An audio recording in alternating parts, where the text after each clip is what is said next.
Good evening, and welcome back to Bedtime and Historian. Hey guys, tonight we're drifting back to a time when life was full of strict rules for most folks, yet a few dared to break every one of them and sail straight into trouble on the open sea.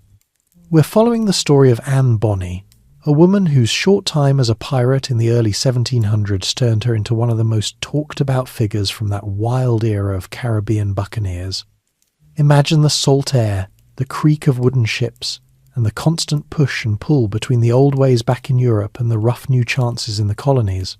So, before you get comfortable, take a moment to like the video and subscribe, but only if you genuinely enjoy what I do here. If you're listening tonight, drop a quick comment with your location and the local time where you are. It's always interesting to see where people settle in for these quiet evenings. Now, dim the lights, maybe turn on a fan for that soft background hum, and let's ease into tonight's journey together. The story begins around the year 1697, near the city of Cork on the southern coast of Ireland. A girl was born into circumstances that already carried a quiet strain of scandal. Her father was William Cormac, a respectable attorney who handled property disputes and wills for local landowners. Her mother was Mary Brennan, a young servant who worked in the Cormac household. The relationship between them was never meant to become public knowledge. When Mary became pregnant, the situation could not be hidden for long. In the tightly knit Protestant merchant circles of late 17th century Cork, an affair between a married lawyer and his servant threatened more than personal reputation. It risked business connections, church standing, and the fragile social order that kept families like the Cormacs comfortable. William's wife had no children of her own, which made the birth of an illegitimate daughter both a private embarrassment and a potential legal complication later on. To manage the gossip, the household arranged for Mary and the infant to be cared for away from the main residence. Neighbours noticed the sudden quiet around the Cormac home whenever questions about heirs arose. Some whispered that William had quietly provided for the child while keeping her existence at arm's length. Others claimed he intended to bring the girl into the household under a different pretense entirely. By the time the child was old enough to walk and speak, the arrangement had become unsustainable. William decided to acknowledge her openly, presenting her as his daughter from a previous, vague union that few people could verify. He gave her the name Anne. The official story was thin, but in a port city accustomed to sailors disappearing for years and returning with new wives or children, it was just plausible enough to quiet the worst of the talk. Anne grew up inside the respectable stone house on the edge of Cork's bustling quays. The air carried the constant smell of salt, fish, coal smoke and wet wool. Ships unloaded barrels of butter, hides and linen, while others loaded with salted beef and passengers bound for the colonies. Servants moved through the narrow streets carrying baskets of bread and peat. Anne would have heard Irish spoken in the markets and English in her father's study. Her early years passed in the ordinary rhythm of a prosperous but watchful household. Mary Brennan remained close, tending to Anne's needs and teaching her the small domestic skills expected of a girl in that position: sewing, reading simple prayers, helping with kitchen tasks. William made sure Anne received lessons in writing and basic sums, so she would not grow up entirely uneducated. Yet the undercurrent of her origins never quite disappeared. Servants sometimes spoke more freely when they thought no one important was listening, and children in the neighbourhood occasionally repeated the sharper versions of the story they had overheard. Anne learned early to carry herself with a certain guarded calm. She preferred watching the ships from the windows or the quayside rather than joining the games of other girls her age. The sight of sails filling with wind and the slow creak of ropes against masts stayed with her longer than stories of needlework or proper behaviour. Around 1701 or 1702, when Anne was 4 or 5, the pressure in Cork became too great. William's legal practice suffered as clients quietly took their business elsewhere. The scandal, though old, still lingered in the memory of people who mattered. He began making plans to leave Ireland altogether. The American colonies, particularly the Carolinas, were attracting settlers with promises of land and new starts. William had contacts among merchants already trading there. The decision was presented to the household as an opportunity rather than a flight. Mary would travel as his wife officially now, and Anne as their legitimate daughter. A story was prepared. The family had decided to seek warmer climate and fresh prospects after years of hard work in Ireland. Some belongings were sold quietly, others packed into trunks bound for the crossing. The voyage itself took weeks. The ship rolled through the grey Atlantic, carrying the smells of tar, damp timber, and unwashed passengers. Anne, still small, spent long hours below deck when the weather turned rough, listening to the groan of the hull and the muffled shouts of the crew. Mary stayed close, steadying her when seasickness struck. William spent much of the time on deck, speaking with the captain and other passengers about land grants and trade possibilities. They landed at last in Charlestown, in the province of Carolina, sometime in the early years of the new century. The humid air struck them immediately thick, carrying the scent of pine, marsh, and distant wood smoke. The settlement was still young, a mix of wooden houses, muddy streets, and wharves stretching along the Cooper River. Rice and naval stores were beginning to replace earlier experiments with other crops. Enslaved Africans worked the fields beyond the town, and indentured servants moved through the markets. William quickly set about establishing himself. He used his legal knowledge to handle deeds and disputes for new planters. Within a few years he had acquired land and begun building a modest plantation. The family moved into a larger house with a wide porch and shutters against the heat. Anne, now 7 or 8, explored the sandy paths and watched small boats gliding past on the river. The change was complete. In Cork they had lived under the weight of old gossip. Here, few people knew their past. William's status rose steadily. He joined the local vestry and became a figure of quiet influence among the growing planter class. Mary adapted to the role of wife in a new society, managing the household and the small staff that included both free and enslaved workers. Anne moved through these years with the same watchful attention she had always shown. She noticed the differences, the slower pace of speech, the heavier reliance on rice and corn instead of oats and potatoes, the constant presence of mosquitoes and the need for netting over beds at night. She learned to ride, the small horses kept for plantation work, sitting astride rather than side saddle when no one was watching. The household observed the customs of the Church of England. Sundays meant services in the wooden church, followed by quiet afternoons. Anne sat through the long sermons, her mind often drifting to the river and the ships that still came and went from the harbour. Even in this new life, the sea remained close visible from the upper windows, audible in the calls of gulls and the creak of rigging carried on the breeze. Yet the sea that now remained close in this new Carolina life reminded the family daily of the crossing that had been their escape from the intense social backlash in Ireland. William Cormac had watched his once solid position as an attorney in court crumble under the weight of public disapproval.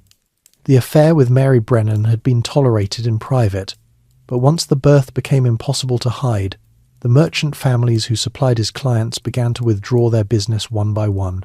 Church wardens made quiet inquiries about the moral fitness of his household, and several long-standing contracts for land surveys were quietly reassigned to other lawyers.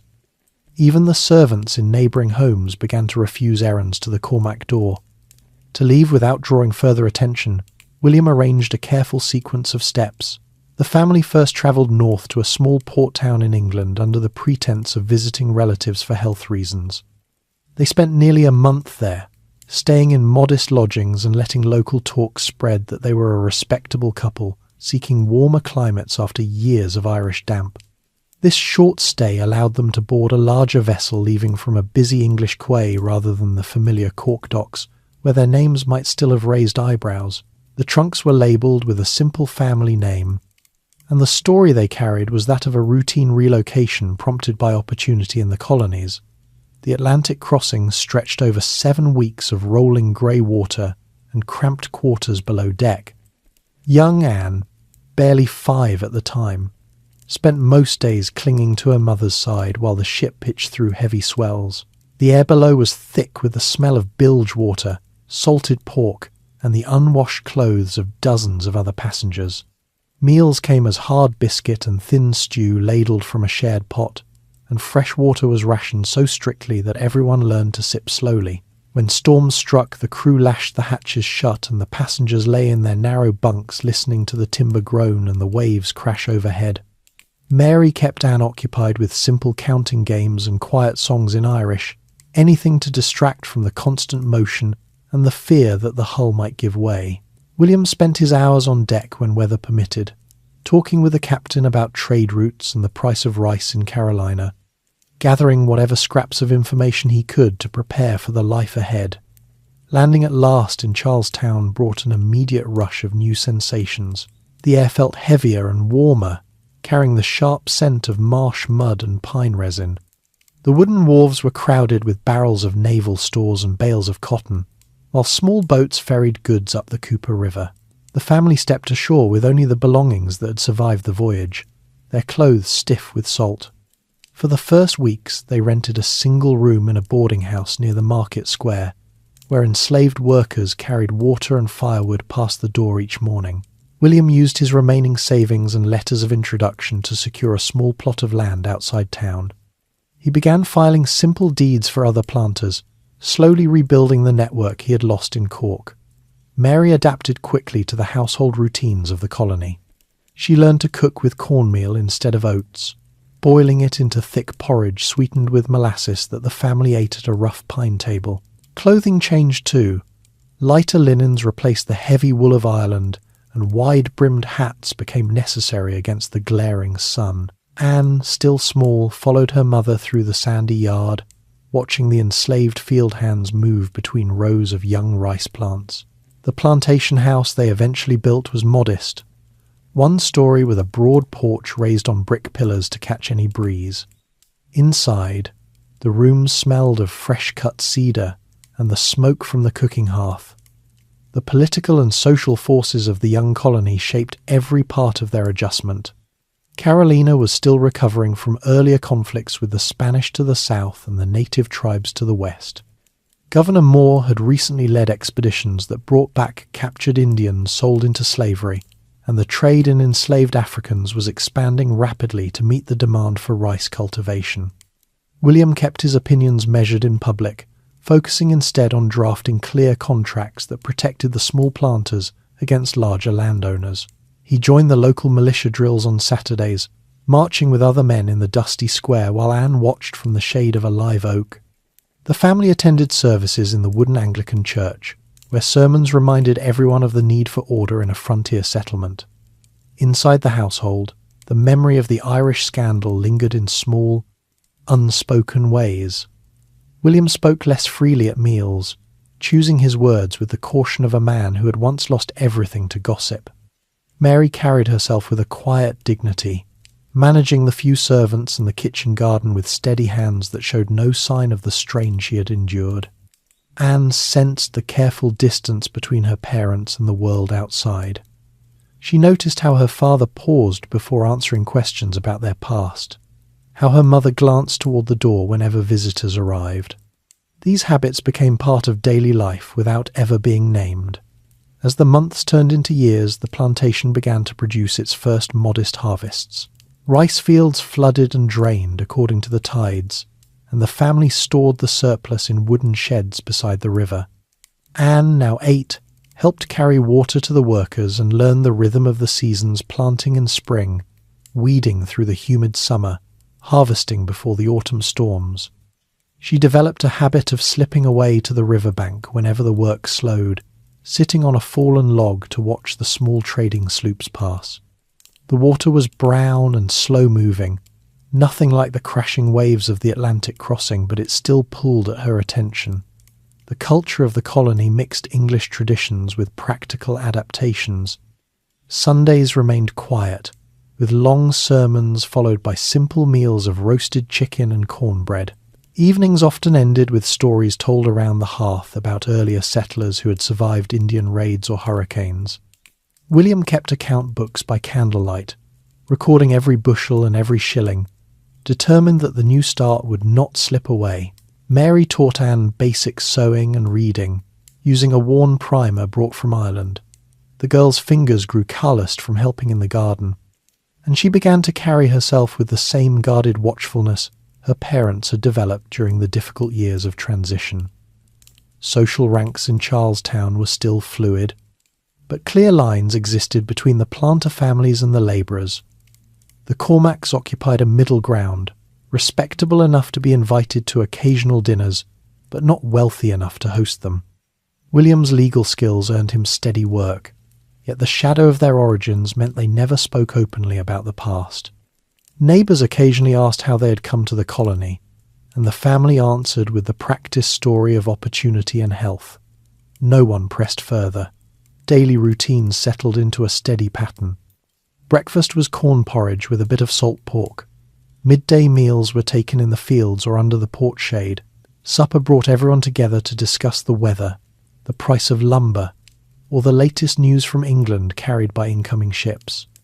Anne listened more than she spoke, storing away details about distant ports and the men who sailed them. The plantation house grew more comfortable with each passing season, new shutters against the mosquitoes, a larger hearth for winter, and a small stable for the horses William used on his legal rounds. The move across the ocean had done what it was meant to do.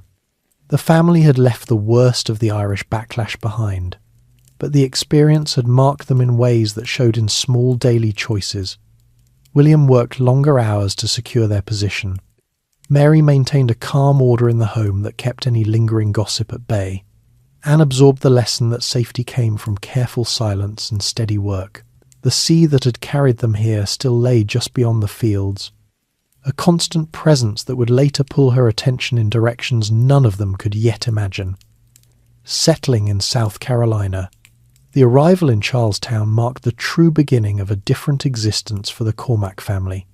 The settlement in those early years of the 18th century was still more outpost than city. Wooden buildings lined the streets running back from the river, their roofs slanted against the frequent rains. The main wharves extended into the Cooper River like long fingers, where sloops and brigantines tied up to unload barrels of rum, tools, cloth, and enslaved people brought directly from Africa or through the West Indies. The air stayed thick with humidity even in winter, and the ground underfoot remained soft and sandy except where wooden planks had been laid down to keep boots out of the mud. William Cormac wasted little time. Within weeks of landing, he presented his letters of introduction to several merchants and planters who had connections back in England and Ireland. His training as an attorney proved immediately useful in a colony where land claims overlapped constantly and disputes over boundaries or inheritance were common. He took on small cases drafting wills, settling debts between neighbours, recording transfers of property, and charged modest fees that allowed the family to rent a narrow clapboard house near the waterfront. The rent was paid in rice or naval stores when coin was short, a practice everyone accepted without comment.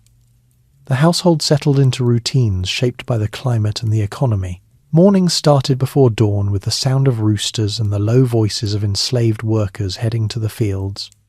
Mary rose first to build the fire in the open hearth and prepare breakfast. Cornmeal mush, cooked with a strip of salt pork, sometimes sweetened with a little molasses, if the last shipment from Barbados had included extra. Anne helped carry water from the well in wooden buckets, learning to balance the yoke across her shoulders without spilling. The water tasted faintly of iron and needed to be boiled before drinking to avoid the flux that still carried off newcomers. By mid-morning the heat had already built, and everyone moved more slowly under it. William rode out on a borrowed horse to meet clients at their plantations, or to inspect disputed land along the Ashley River. He wore a lightweight linen coat and a wide hat, carrying a satchel of papers tied with string. When he returned in the late afternoon, he sat at a small desk in the front room, dipping a quill in ink made from oak galls and writing out contracts by the light of a single tallow candle. The smell of hot wax and melting tallow became part of the house. Mary managed the domestic side with quiet efficiency. She oversaw the small kitchen garden behind the house, rows of collards, okra, sweet potatoes and beans, tended by one enslaved woman named Suki who had been purchased soon after their arrival. Suki also helped with laundry, scrubbing linens in a wooden tub with lye soap that stung the hands. Clothing was simple and practical. Shifts of coarse linen for everyday wear, heavier skirts and bodices for cooler months, and aprons that protected against grease and soot. Anne wore the same style of dress as her mother, but in smaller sizes, with her hair tied back in a single braid to keep it out of the way during chores. The streets of Charlestown offered their own lessons in the colony's social order. Market days brought crowds to the square where vendors sold fresh fish, Indian corn, deer hides, and imported goods like nails, glass beads, and bolts of calico. Enslaved people moved through the throng carrying baskets on their heads or leading mules loaded with firewood. Free blacks ran small shops or worked as artisans, blacksmiths, coopers, tailors, though they remained few in number and carefully watched. Anne often accompanied her mother to market, holding the basket while Mary bargained for flour or candles. She noticed how people spoke differently depending on who stood nearby. Polite English with planters, brisk commands to labourers, and a careful neutrality with everyone else. The political structure of Carolina reinforced these divisions. The Lords Proprietors still held nominal control from England, but local power rested with the governor and the Commons House of Assembly, filled mostly by wealthy planters. Taxes fell heavily on small farmers and labourers, while large landholders received generous grants and exemptions. William aligned himself quietly with the moderate faction, avoiding the louder debates over Indian trade or the expansion of rice planting. He understood that stability mattered more than principle in a place where hurricanes could destroy a season's crop overnight, and Spanish privateers still raided the coast. Daily life carried its own small rituals.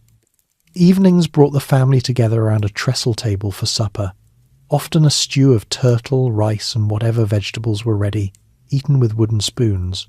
After the meal, William sometimes read aloud from a shared Bible or a London almanac that arrived irregularly with the ships. Anne listened while mending stockings or shelling peas, her mind half on the words and half on the sounds drifting in from the river, the slap of water against pilings, the creak of moored vessels, the occasional shout of a watchman calling the hour.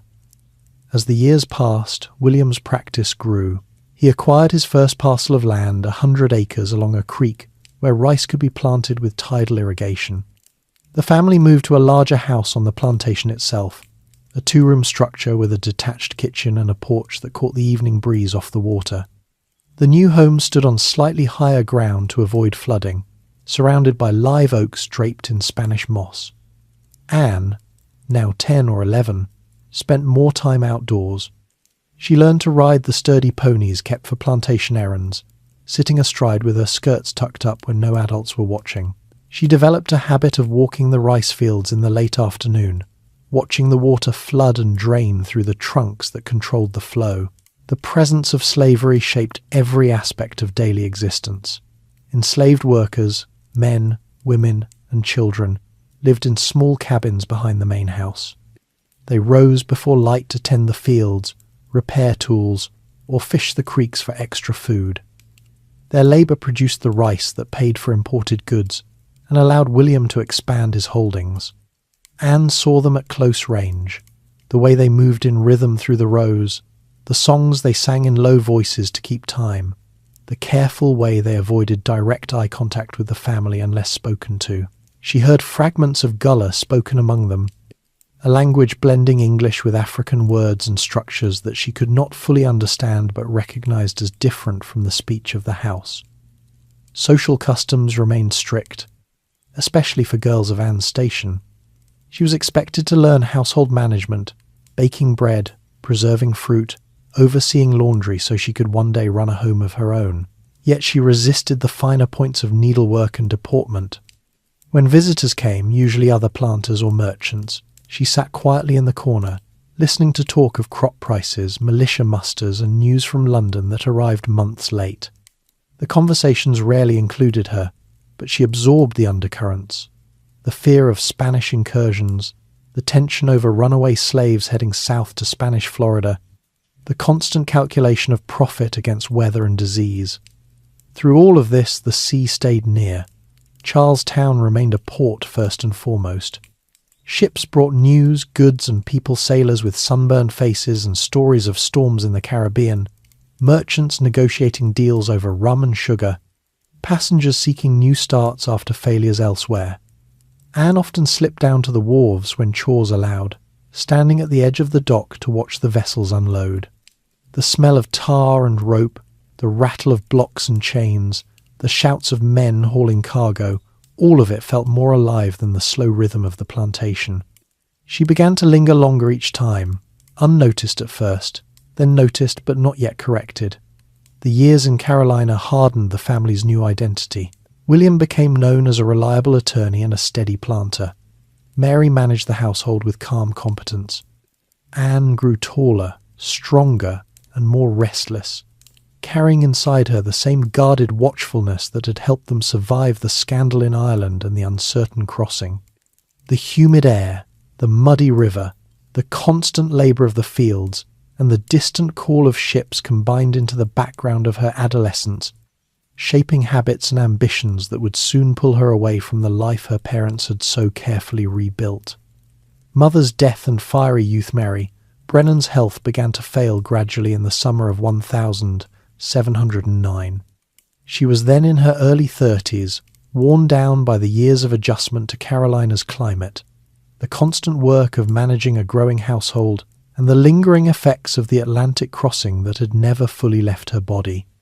At first the symptoms seemed ordinary persistent fatigue, a dry cough that worsened at night, occasional fevers that came and went with the humid weather. The family doctor, a Scotsman who rode out from Charlestown once a month, prescribed rest, willow bark tea, and lighter duties. Mary tried to follow the advice, but the plantation could not pause. Rice planting demanded attention through the hot months, and the kitchen garden still needed tending. By early autumn, the cough had deepened into something more serious. She lost weight steadily, her cheeks hollowed, and her breathing grew laboured even when sitting still. William arranged for her to be moved to the cooler upper room of the house, away from the hearth smoke and the dust raised by field work. Anne, now 12, took over many of her mother's tasks, carrying meals upstairs, changing the linens soaked with night sweats, sitting beside the bed to read aloud from the family Bible when Mary could not sleep. The room smelled of vinegar-soaked cloths used to cool her forehead, and the faint metallic scent of blood she sometimes coughed into a basin. Mary died in late November. On a clear night when the moon hung low over the river, the end came quietly. She simply stopped breathing while Anne held her hand. William stood at the foot of the bed, silent, then turned to make arrangements with the neighbours who had come to help. A simple pine coffin was built in the barn by one of the carpenters, and the burial took place the next afternoon in the small family plot behind the live oaks. No large gathering, only the household, a few nearby planters, and the minister who read the burial service from the Book of Common Prayer. The ground was soft from recent rain, and the shovel work left dark streaks on the men's shirts. Anne stood apart during the service, watching the dirt fall in small clumps onto the lid. She felt the loss in stages. First, the immediate absence, the empty chair at the table, the quiet kitchen without Mary's steady movements. Then the deeper realization that the one person who had known her entire story, from the Cork scandal onward, was gone. William tried to fill the gap by keeping routines strict. Meals continued at the same hours, chores were assigned clearly, and he spoke to Anne in the same measured tone he used with the field hands. But the house felt larger and emptier. Suki and the other enslaved workers moved more carefully around Anne, sensing the change without being told. Grief settled into Anne differently than it did for her father. William buried himself in work, longer hours on legal papers, more frequent rides to Charlestown, extra attention to the rice yields. Anne turned outward. She began spending more time away from the house, riding the small mare named Bess along the plantation paths and out toward the river. She rode astride, skirts hiked up to her knees, hair loose under a wide hat. The motion of the horse, the wind against her face, the steady rhythm of hooves on packed earth gave her something to focus on. Besides the silence at home, she developed a habit of stopping at the wharves whenever she reached town. The docks were busier now, with more ships arriving as Carolina's trade grew. She stood among the barrels and coils of rope, watching sailors unload cargo, crates of sugar, casks of rum, bolts of cloth dyed bright indigo. She listened to their talk. Complaints about short rations, boasts about storms survived, stories of ports in Jamaica and the Bahamas where men made quick money and spent it faster. The language was rougher than anything she heard at home, full of swearing and quick laughter, and she absorbed it without flinching. Back at the plantation, her behaviour began to draw notice. She argued with the overseer over small matters, how the horses were fed, which fields needed draining next, using words she had picked up at the docks. William corrected her sharply the first few times, reminding her of her place and the expectations for a young woman of their station. She listened, nodded, then continued the same way when he was not present. The servants noticed her sharper tone, and the way she carried herself, shoulders back, chin up, eyes meeting theirs directly, instead of dropping as propriety demanded. One incident in particular spread through the neighbourhood. In the spring of 1710, a few months after Mary's death, Anne was helping in the kitchen when a young servant girl, newly purchased and about 14, made a careless remark. The girl, trying to join a conversation among the older women, repeated a piece of gossip she had overheard in town, that Anne was not truly William's daughter by a proper wife, but the child of a servant from Ireland. The words hung in the warm air for a moment. Anne turned, set down the wooden bowl she was holding, and walked straight to the girl. Without a word, she picked up a small paring knife from the table and drove it into the girl's upper arm just below the shoulder. The blade went in perhaps an inch, enough to draw blood and cause a sharp cry, but not enough to kill or maim permanently. The household froze. Suki pulled Anne back, while another woman pressed a cloth to the wound. William was summoned from the fields. He examined the injury, had it cleaned with rum and bandaged, then sent the girl to rest in the quarters. To Anne, he said nothing in front of the others. Later, in the front room with the door closed, he spoke in a low, controlled voice. He told her the act could bring serious trouble. Assault on a servant was a matter for the courts if reported, and word travelled quickly. He made her stay indoors for 2 weeks, no riding, no trips to town. Anne accepted the punishment without protest, but she did not apologise. The story circulated quietly among the plantations. Some called it a sign of bad blood from the mother's side. Others said the girl had been insolent and got what she deserved. No formal complaint was ever made. William, standing as an attorney and planter, helped keep the matter contained. But the incident marked a shift. Anne became known as quick-tempered, someone not to cross lightly. Neighbours watched her more closely when she passed on the road, and the servants spoke to her with extra caution. Through her 13th and 14th years she grew taller and stronger. Her hands, already calloused from garden work, developed new toughness from handling reins and saddles. She kept her hair braided tightly but let strands escape when riding alone. She read whatever books came into the house, mostly religious tracts and almanacs, but preferred the few travel accounts William brought back from Charlestown. She studied the maps folded inside them, tracing coastlines with her finger, memorizing names like Nassau, Port Royal, Havana. William tried to guide her toward a more conventional path. He spoke of suitable matches, sons of neighbouring planters, young clerks in town, men who could offer stability and land. Anne listened politely but gave no encouragement. She had seen the lives of the women around her, endless household management, childbirth, the slow narrowing of days into routine. The idea of that future felt confining, like a door closing. The docks remained her escape. She began slipping away more often, sometimes staying until dusk when the lanterns were lit on the ships and the sailors sang work songs while stowing gear. She asked questions when she could: how long a crossing to the Bahamas took, what the islands looked like, whether women ever sailed on those vessels. The answers varied. Some men laughed, others shrugged and said the sea was no place for ladies, but she kept asking. Inside, the restlessness grew. Grief for her mother had hardened into something else, a steady determination to choose her own direction. She felt the weight of expectations, her father's plans, society's rules, the careful life rebuilt after Ireland and pushed against it.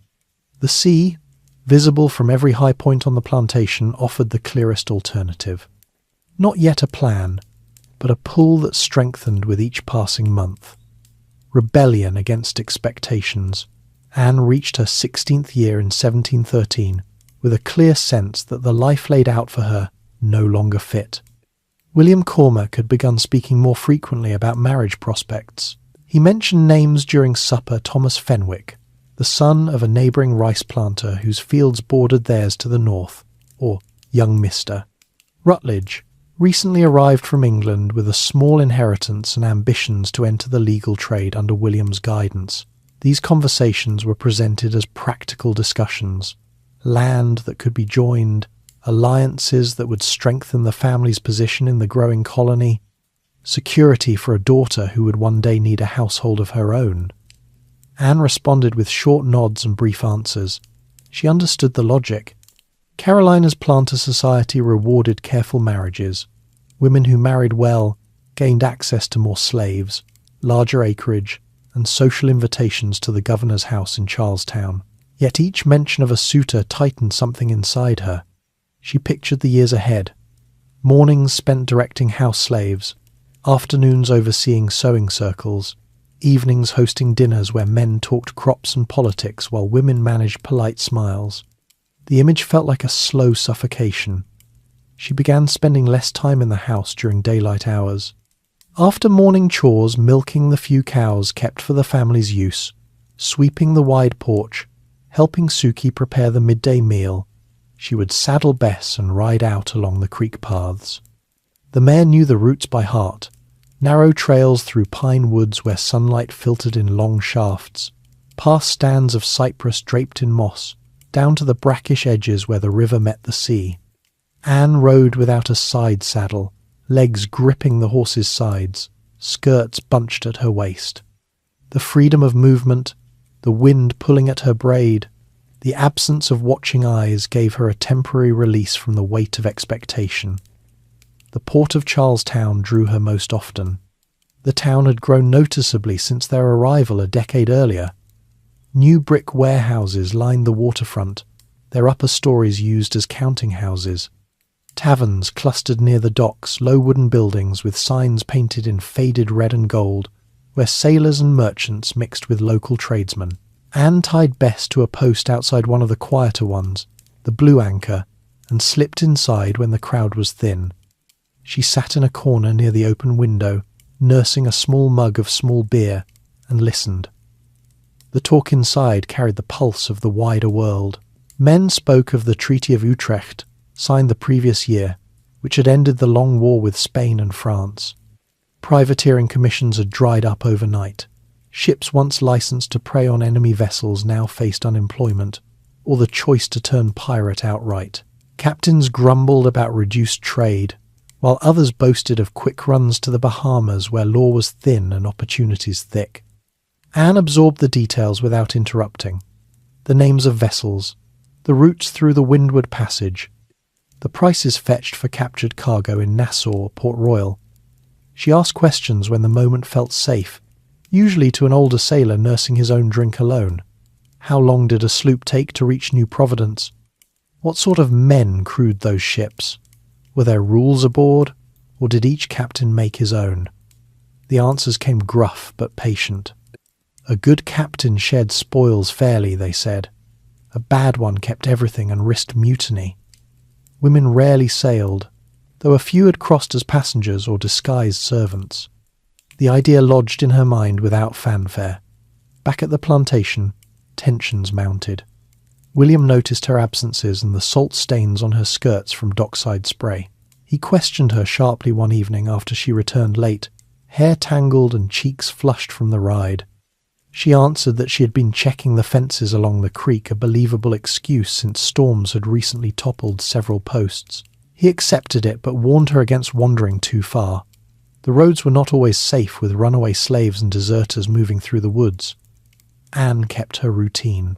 She developed small habits that marked her growing independence. Keeping a short knife tucked into her boot, learned from watching field hands sharpen theirs.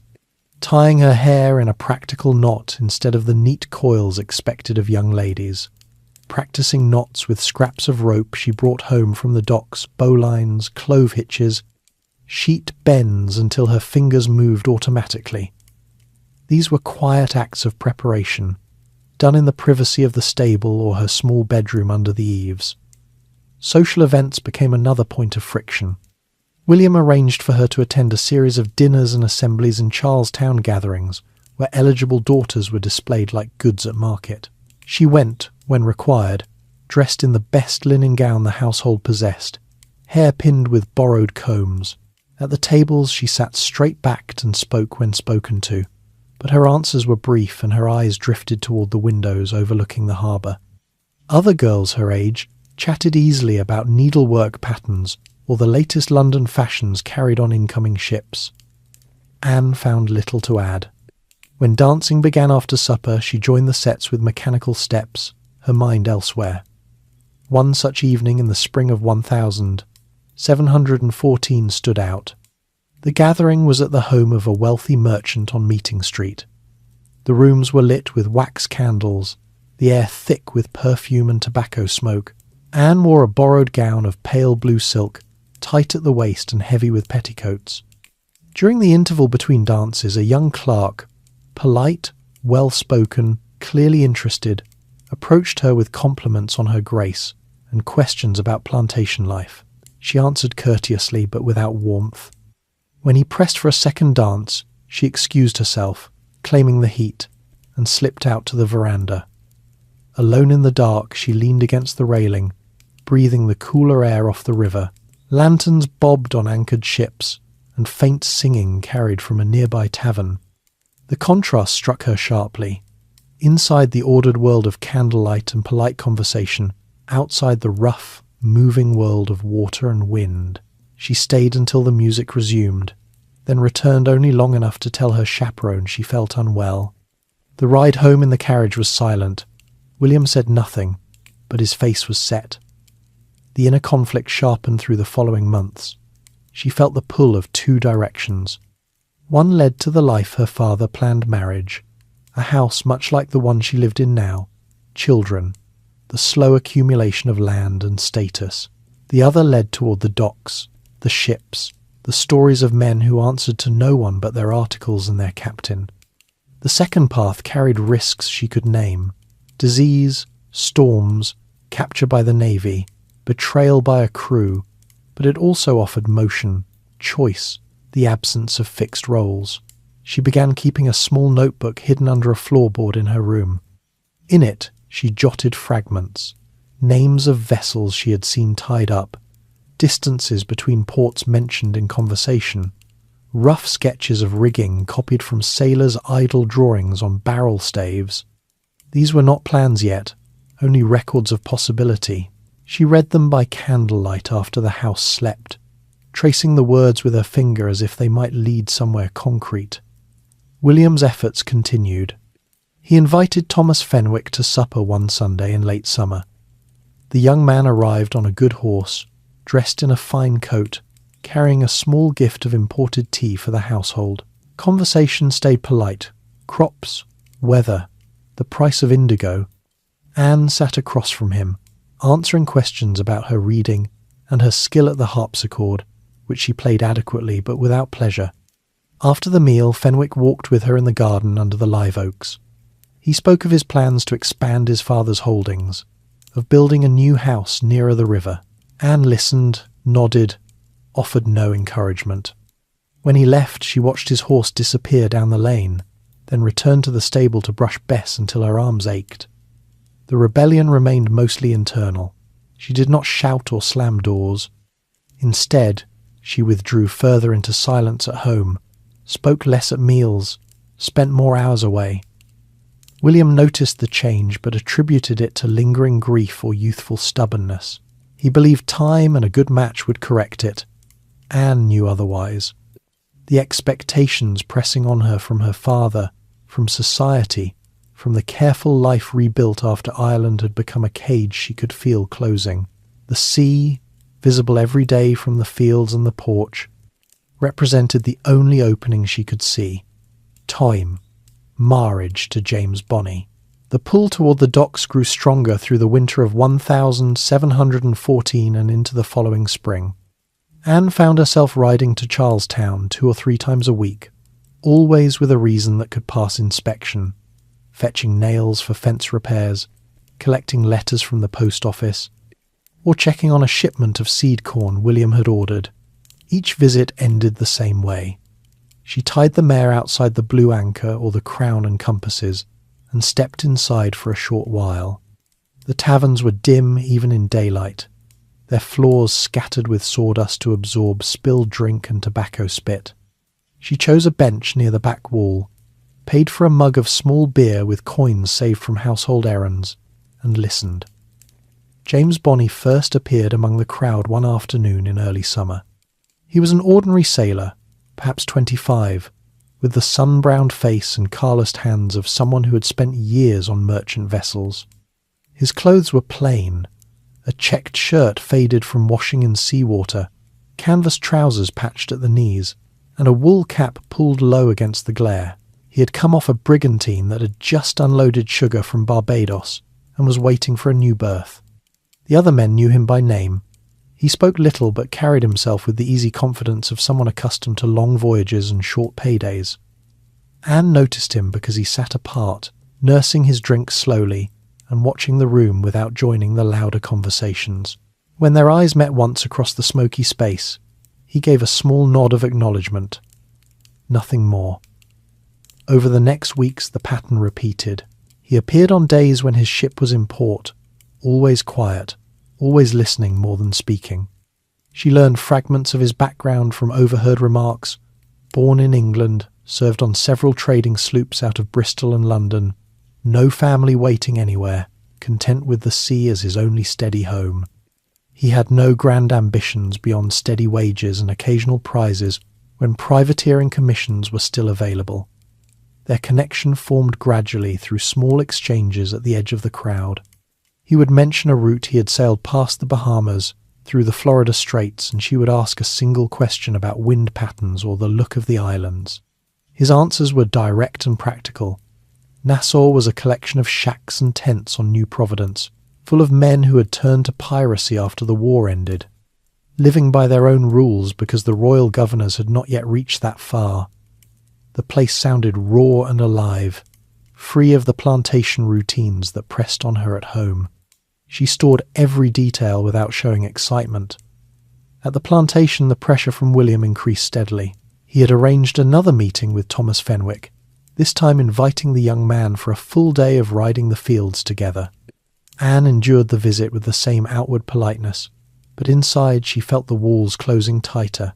The thought of a lifetime tied to rice fields, church services, and polite suppers filled her with a quiet dread that had no name, but grew heavier each week. She compared it to the stories James told of open decks, shared articles that treated every crewman fairly, and ports where no one asked about your past. By late summer, 1715, she had made her choice. She met James more deliberately now, waiting at the dock after his ship tied up and walking with him along the waterfront in the fading light. He spoke of his plans to head south, once the hurricane season eased toward the Bahamas, where former privateers had gathered and were making their own opportunities. The end of the long European war had left hundreds of trained sailors without work. Many had chosen the pirate life in Nassau rather than starve on half pay in Charlestown.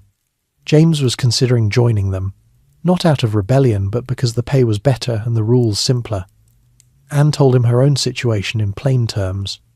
Her father's determination to marry her off to a planter's son, the life of endless domestic management that awaited, the restlessness that had built since her mother's death.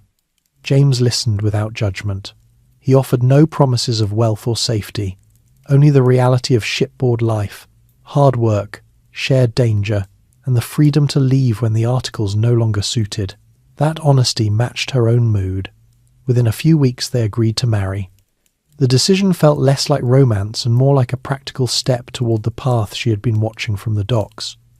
The wedding took place quietly in October 1715 at a small wooden chapel on the edge of Charlestown. No family attended. Anne wore her plainest linen dress, the one she used for riding, and James stood in his cleanest shirt. The minister, paid a small fee, asked the required questions and pronounced them man and wife with the same tone he used for any couple. They signed the register with their names, and that was all. No feast followed, no gifts exchanged. They spent the first night in a rented room above the Crown and Compasses, listening to the sounds of the harbour through the open window. William learned of the marriage the next morning, when a neighbour who had witnessed the ceremony rode out to the plantation with the news. His reaction was immediate and final. He summoned Anne to the front room and told her in a flat voice that she had chosen her own path and could no longer consider herself part of his household. The disownment was complete. No share of the land, no money from the strongbox, no return to the house she had grown up in. He spoke of the shame it would bring to his standing among the planters and the legal work he depended on. Anne stood listening without argument. She had expected nothing else. When he finished, she turned, walked to the stable, saddled Bess one last time, and rode back to town, with only the clothes on her back and the small bundle of personal items she had prepared in advance. James met her at the docks.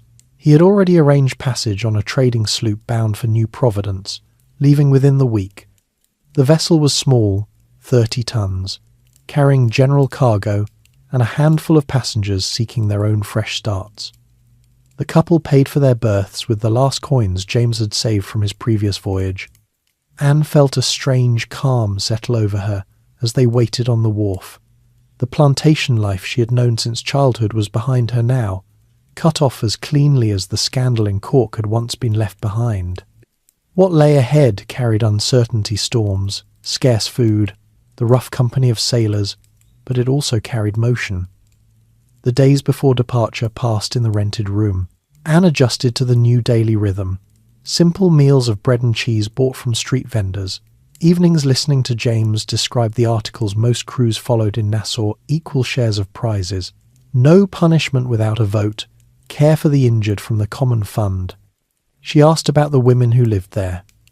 He answered that a few wives and companions had settled in the shacks along the shore, managing taverns or small gardens while their men sailed.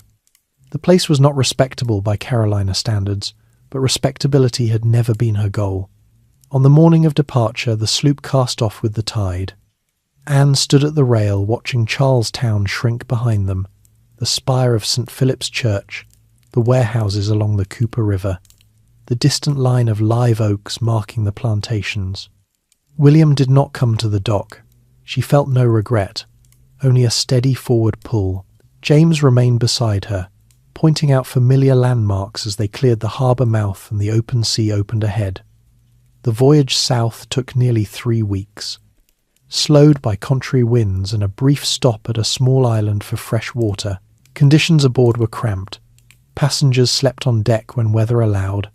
Meals were salt pork and hard biscuit softened in rum water, and the constant roll of the hull tested balance. Anne adapted quickly, helping with small tasks, coiling rope, mending sailcloth much as she had helped in the plantation kitchen. The sailors noticed her steadiness and offered practical advice without mockery. James stayed near, explaining the navigation marks they passed, the low green line of the Florida coast, the scattered cays of the Bahamas. New Providence appeared on the horizon as a low, wooded island fringed with white beaches. Nassau itself was a rough settlement, clustered around a natural harbour, protected by a shallow bar that kept larger warships out. Wooden huts and canvas tents spread along the shore. A few stone buildings near the centre served as storehouses and taverns. Smoke rose from cook fires, and small boats moved constantly between anchored vessels. The air carried the mixed smells of wood smoke, fish, rum, and drying sails. This was the notorious pirate settlement that had grown after the Treaty of Utrecht.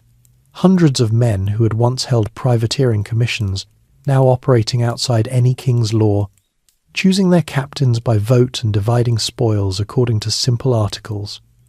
James and Anne stepped ashore with their few belongings. They found lodging in a small shack near the water. rented from a former quartermaster who had lost a leg in an earlier fight. The floor was packed sand, the roof thatched with palm leaves, and the single window looked straight onto the harbour. Anne set about making the space livable, sweeping the sand, hanging a hammock for sleeping, arranging their cooking pot and water bucket. James spent the first days seeking a berth on one of the sloops preparing to sail. The settlement operated on its own rhythm. Crews gathered at taverns to sign articles. Ships departed on rumours of rich merchant traffic in the Windward Passage and returned with holds full of sugar, cloth, or coin. For Anne, the move marked the end of one chapter and the clear beginning of another. The disownment from her father had severed the last tie to the planter world she had grown up in.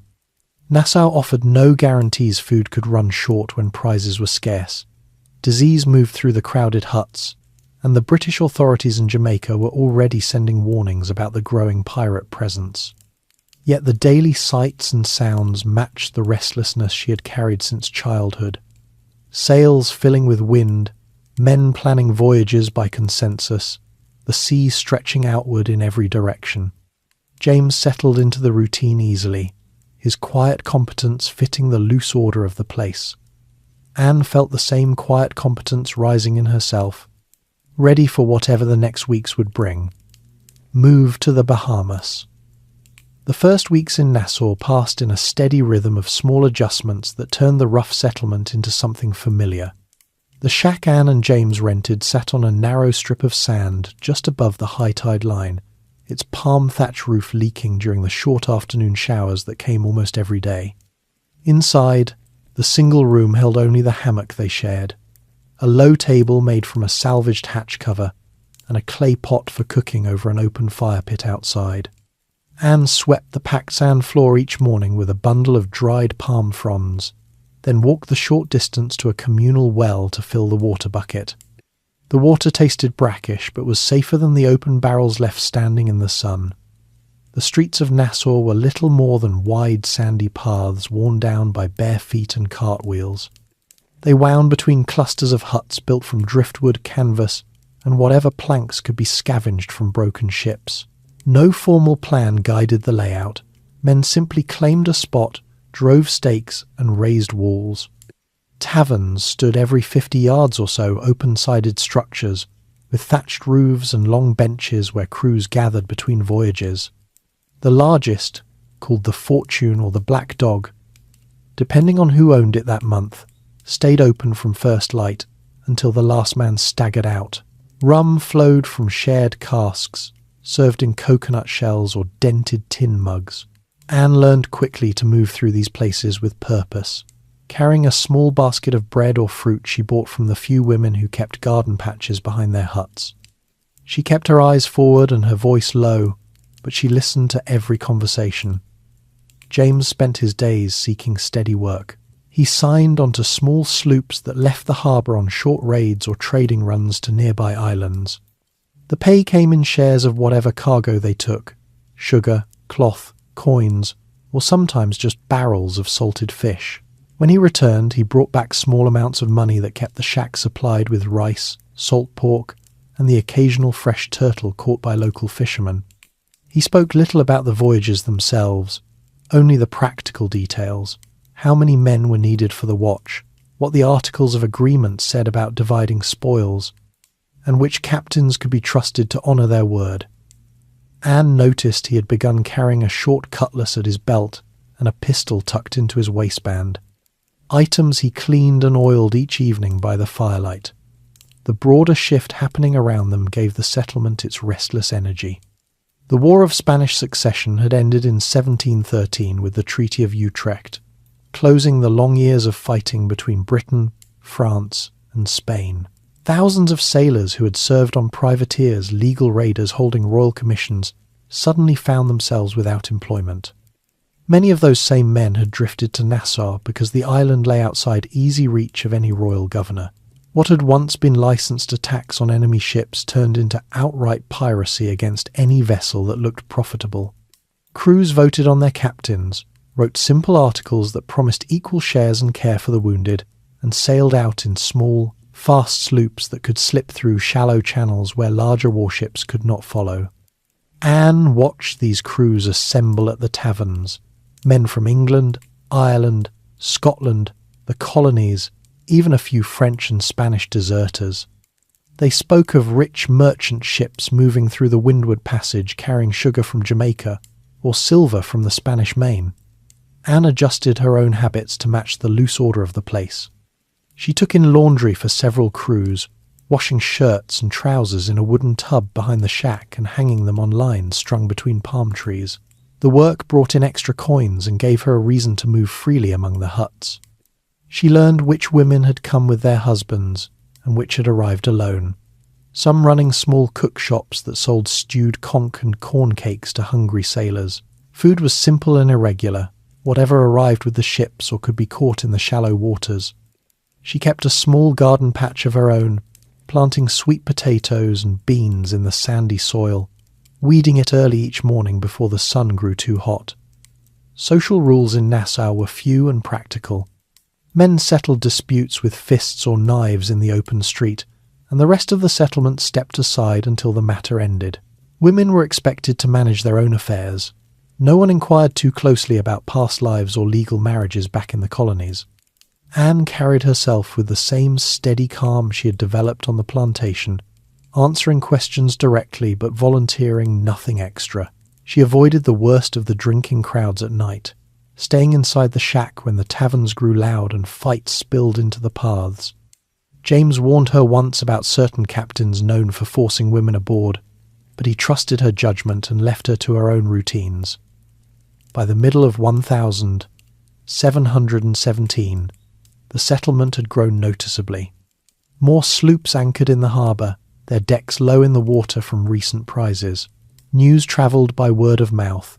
A rich French merchant taken off Hispaniola, a British slaver relieved of its cargo near the Florida Straits. The men who returned spent their shares quickly. New clothes, better weapons, nights of drinking that left the taverns echoing until dawn. Anne watched the pattern repeat and began to understand the fragile balance that kept Nassau functioning. Enough successful raids to keep crews fed and armed, but not so many that the royal authorities in Jamaica or Carolina decided to send warships.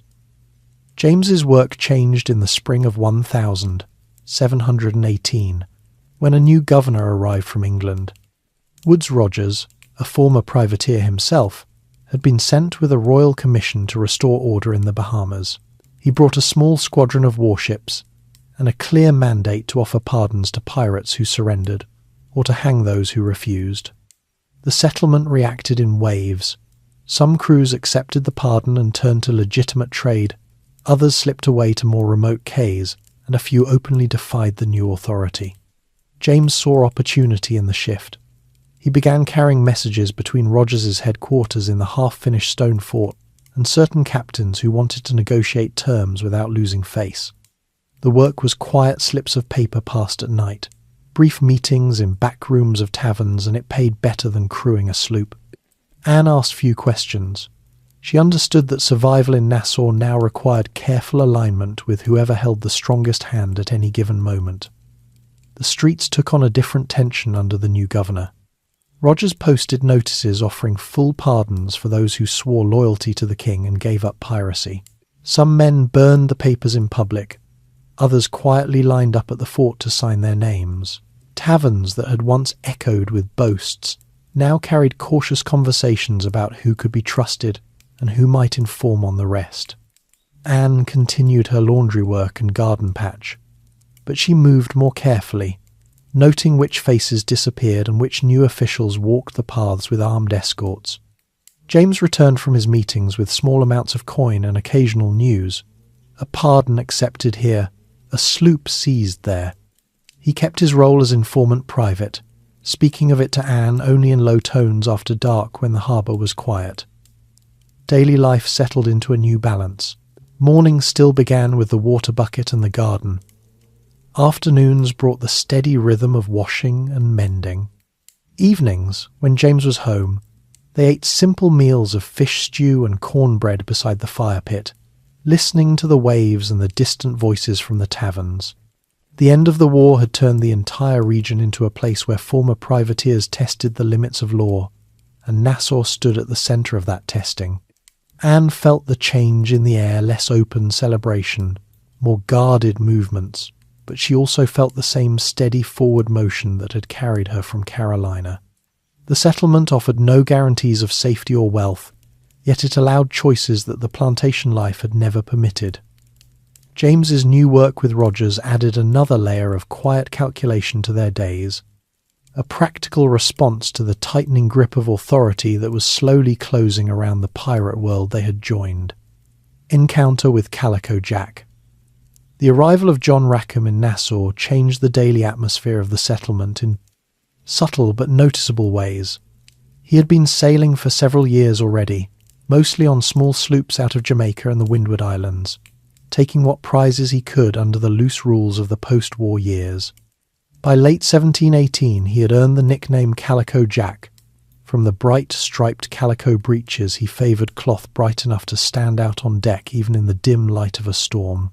He wore them with a loose shirt open at the neck and a wide-brimmed hat cocked to one side, a style that drew eyes whether he intended it or not. Anne first saw him one afternoon near the main wharf. A sloop called the Revenge had just dropped anchor after a run through the Florida Straits. The crew was unloading crates of sugar and bolts of cloth, laughing and shouting as they worked. Rackham stood on the quay directing the men with easy gestures, his voice carrying without effort over the noise. He was not tall but carried himself with a relaxed authority that made others listen. His face showed the marks of the sea sun lines around the eyes, a small scar along the jaw from some earlier fight, but his manner was light, almost amused, as if the work of piracy were a game he played well. She had gone down to the water to collect a small payment from a crew that owed her for laundry. As she waited on the edge of the crowd, Rackham noticed her standing apart and walked over. He asked her name in a casual tone, then introduced himself with a small bow that felt half serious, half mocking. The conversation stayed brief. He commented on the heat, asked how long she had been in Nassau, and mentioned that he liked the look of the settlement now that Rogers had started building a proper fort. Anne answered plainly, without elaboration. She noticed his eyes lingered a moment longer than necessary, but he said nothing more and returned to his men. The encounter repeated over the following weeks. Rackham's sloop stayed in harbour longer than most, undergoing repairs to the hull and rigging after scraping a reef during the last voyage. He spent evenings in the larger taverns, buying rounds for whoever sat nearby and telling stories of narrow escapes and rich hauls with a storyteller's timing. Anne began to appear at those same places more often, sitting at a side table with a mug of watered rum, listening from a distance. She did not join the circles around him directly. Instead, she let the conversations drift her way through the open-sided walls. Rackham noticed her presence each time. He would catch her eye across the room and raise his mug in a quiet salute before returning to his tale. Once he sent a boy over with a fresh coconut shell of punch, saying it was compliments of the captain. She accepted it without comment and drank slowly while the night wore on. The gesture carried no demand, only a small acknowledgement that she existed in the same space he did. Their first real conversation happened on a quiet evening in early 1719. Most crews were either at sea or sleeping off the previous night's drinking. Anne had walked down to the beach to sit on a low dune and watch the moon rise over the harbour. The water lay flat and silver, broken only by the dark shapes of anchored vessels. Rackham appeared along the same path, carrying a bottle and 2 tin cups. He asked if he could join her, sat on the sand a respectful distance away, and poured them each a measure of rum without waiting for an answer. He spoke first about the sea itself, how the trade winds shifted with the seasons, how a good captain read the sky more than the charts. Anne listened, then asked about the Revenge's last prize, a small French merchant carrying wine and cloth from Martinique. He described the boarding in simple terms. The other ship had struck colours quickly, no shots fired, the cargo divided according to the articles within the hour. She asked about the articles themselves, how they were written, who decided the shares, what happened when someone broke them. He explained the basics equal division, after the captain and quartermaster took their portions, No stealing from the common store, punishment by vote for serious offences. The rules sounded fairer than the rigid hierarchy of merchant ships or the unspoken rules of the Carolina plantations. The talk turned personal without either of them forcing it. Rackham mentioned that he had no family waiting anywhere, no land to return to, only the deck under his feet and the next horizon. Anne spoke briefly of her own path leaving Charlestown, the disownment, the choice to follow James to Nassau. She kept the details sparse, but he listened without interrupting. When she finished, he nodded once and said the sea had a way of taking people who did not fit elsewhere. There was no pity in his voice, only recognition. After that night, the meetings became more regular. They walked the beach paths together when the settlement was quiet, or sat on the porch of the shack Anne shared with James while he was away on short voyages. Rackham brought small gifts, sometimes a length of bright cloth for a new skirt, a handful of fresh limes from a recent prize, a silver coin stamped with a Spanish king that he said she could keep for luck. The gestures stayed light, never pressing for more than she offered. Anne accepted them in the same spirit, using the cloth to sew a practical shirt she could wear when working, squeezing the limes into water to cut the taste of the brackish well. James remained absent for longer stretches.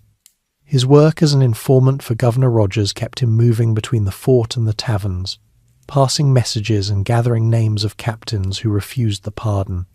He returned tired, spoke little, and slept heavily when he was home. Anne continued the laundry and garden routines, but her attention had shifted. The hours spent with Rackham felt different from the steady practicality of her marriage. He carried stories of open water and quick decisions, of nights under full sail with the deck tilting beneath bare feet. The carefree manner masked a sharp mind. He knew exactly which routes merchant ships favoured, how to spot a fat prize from a distance, when to run and when to fight. The connection deepened through shared silences as much as words. They sat together on the beach watching ships come and go, or leaned against the wall of a tavern listening to the same songs the crews sang. Anne found herself laughing at his dry observations about the pompous officials Rogers had brought with him, or nodding when he described the boredom of long watches broken only by the cry of a lookout spotting sail. She began to notice small habits of his, the way he rolled a coin across his knuckles when thinking, the quick glance he gave the horizon even when sitting on land, the easy way he handled a knife or pistol as if they were extensions of his hands. Inside, the contrast with her life in Charlestown grew sharper. There she had felt every expectation like a weight: marriage prospects, household duties, the careful silence her father demanded. Here, with Rackham, the days carried possibility. He spoke of sailing again soon, perhaps on a larger vessel if he could gather enough men who trusted him. He did not ask her to join. The question hung unspoken between them. Anne felt the old restlessness stir again, stronger now, fed by the stories and the quiet hours they shared. James noticed the change without naming it. He came home one evening to find Rackham sitting on the porch steps, talking with Anne about the best anchorages on Eleuthera. James greeted him civilly, joined the conversation for a few minutes, then went inside to clean his pistol. Later, alone with Anne, he asked how long she had known Calico Jack. She answered truthfully several weeks, mostly chance meetings in public places. James said nothing more, but the question stayed in the air. The pull toward Rackham's world grew steady and undeniable. He represented the freedom she had glimpsed at the Charlestown docks years earlier. Motion, choice, a life shaped by votes and articles rather than inherited rules. James offered stability in Nassau's shifting landscape, a quiet partnership built on practical needs. Rackham offered something else, the chance to step fully into the sea life she had watched from the edges since childhood. The decision formed slowly, not in a single moment but through accumulated hours of talk, shared rum, and the sight of sails filling with wind.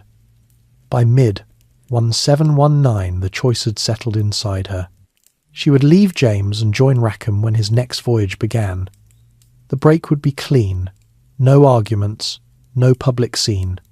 She would pack her few belongings into a small sea chest and walk to the Revenge when it prepared to sail. The settlement would notice, as everything in Nassau noticed, but no one would interfere. Women had left husbands before, men had left wives. The articles of a pirate crew would become her new rules, the deck her new home. The encounter with Calico Jack had ignited the ambition that had simmered since her mother's death and the disownment in Carolina. It offered a path forward that matched the restlessness she carried, a way to claim the sea that had always lain just beyond the fields and docks of her earlier life. Embracing. Piracy. The decision to leave James settled quietly inside Anne during the humid weeks of mid-1719. She made no dramatic announcement. One morning, when James had already left for the fort to deliver another message to Governor Rogers, she packed her belongings into a small canvas sea bag.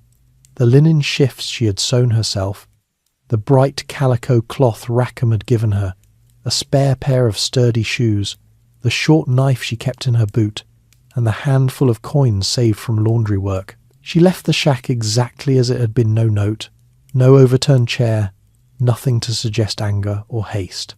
The door simply closed behind her for the last time. She walked the sandy path to the Revenge, anchored near the mouth of the harbour. The sloop rode low in the water, freshly careened and rigged with new lines. Crewmen moved across the deck, stowing water casks, coiling rope, checking the powder magazine. Rackham stood at the rail, watching the preparations. When he saw her approaching with the bag over her shoulder, he gave a small nod and extended a hand to help her aboard. No words passed between them in that moment.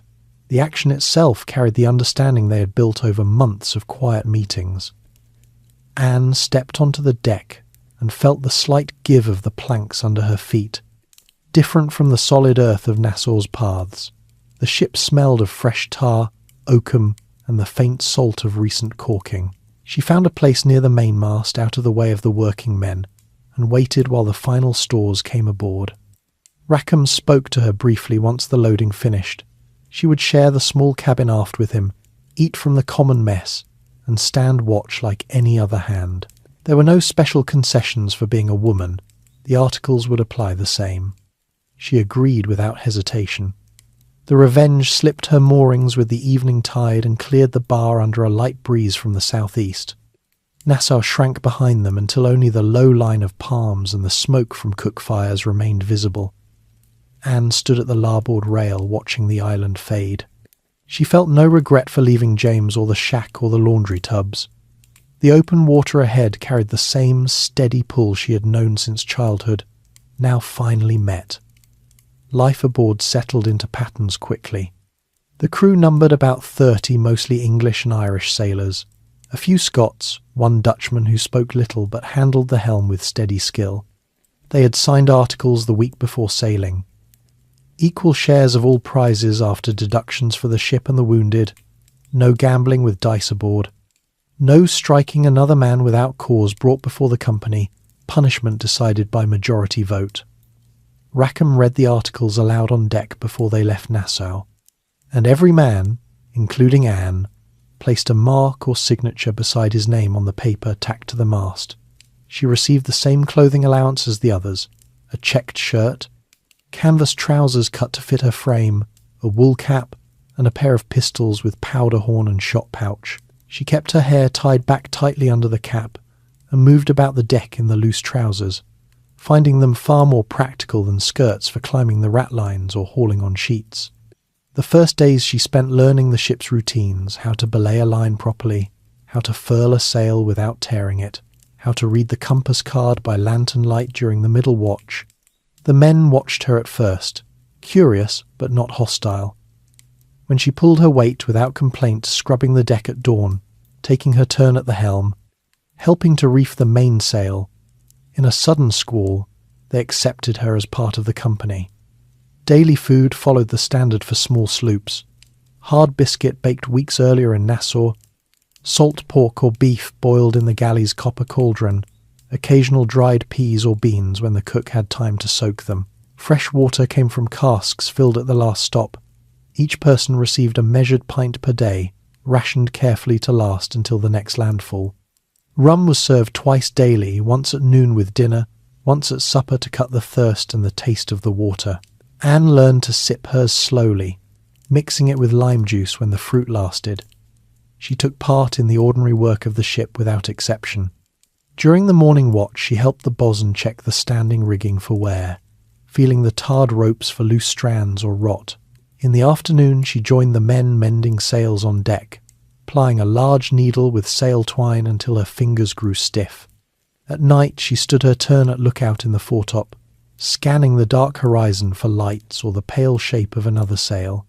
The motion of the ship became familiar, the slow roll in a following sea, the sharper pitch when beating to windward, the way the deck tilted underfoot when the wind freshened. Rackham proved a steady captain.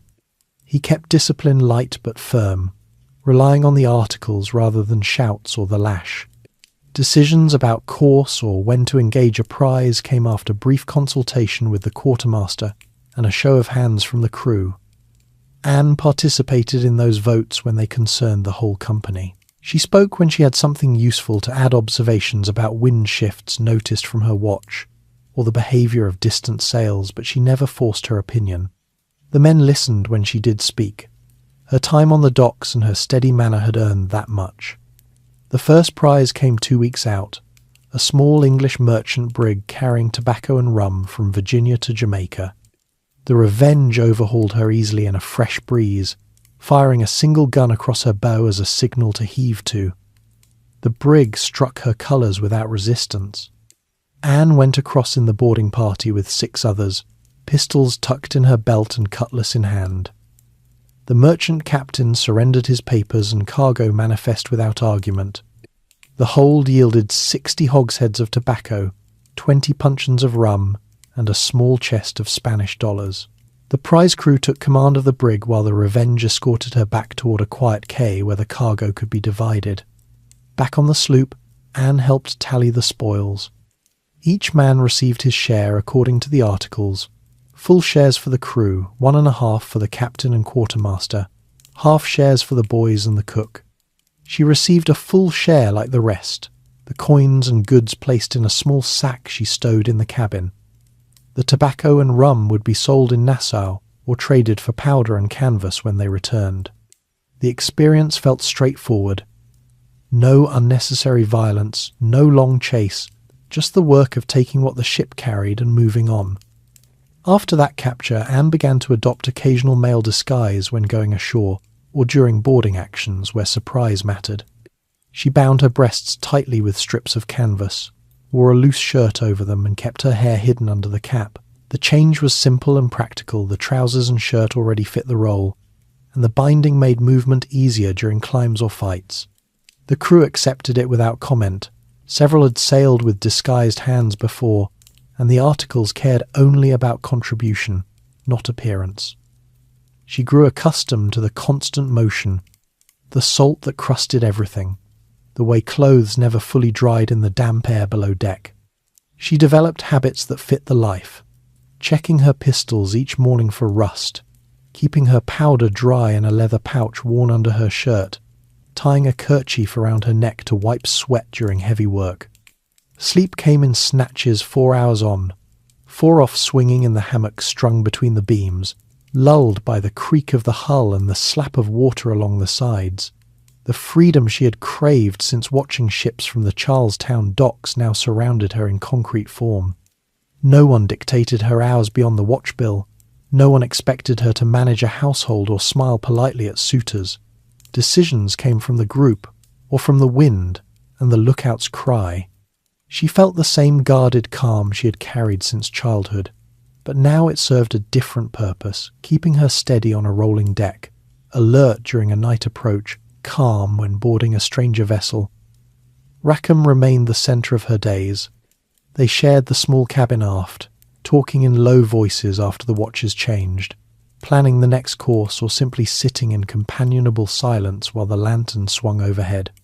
He treated her as an equal partner in the venture, consulting her on small matters of sail trim or crew temperament, trusting her judgment when she offered it. The connection stayed practical, built on shared work and shared risk rather than declarations.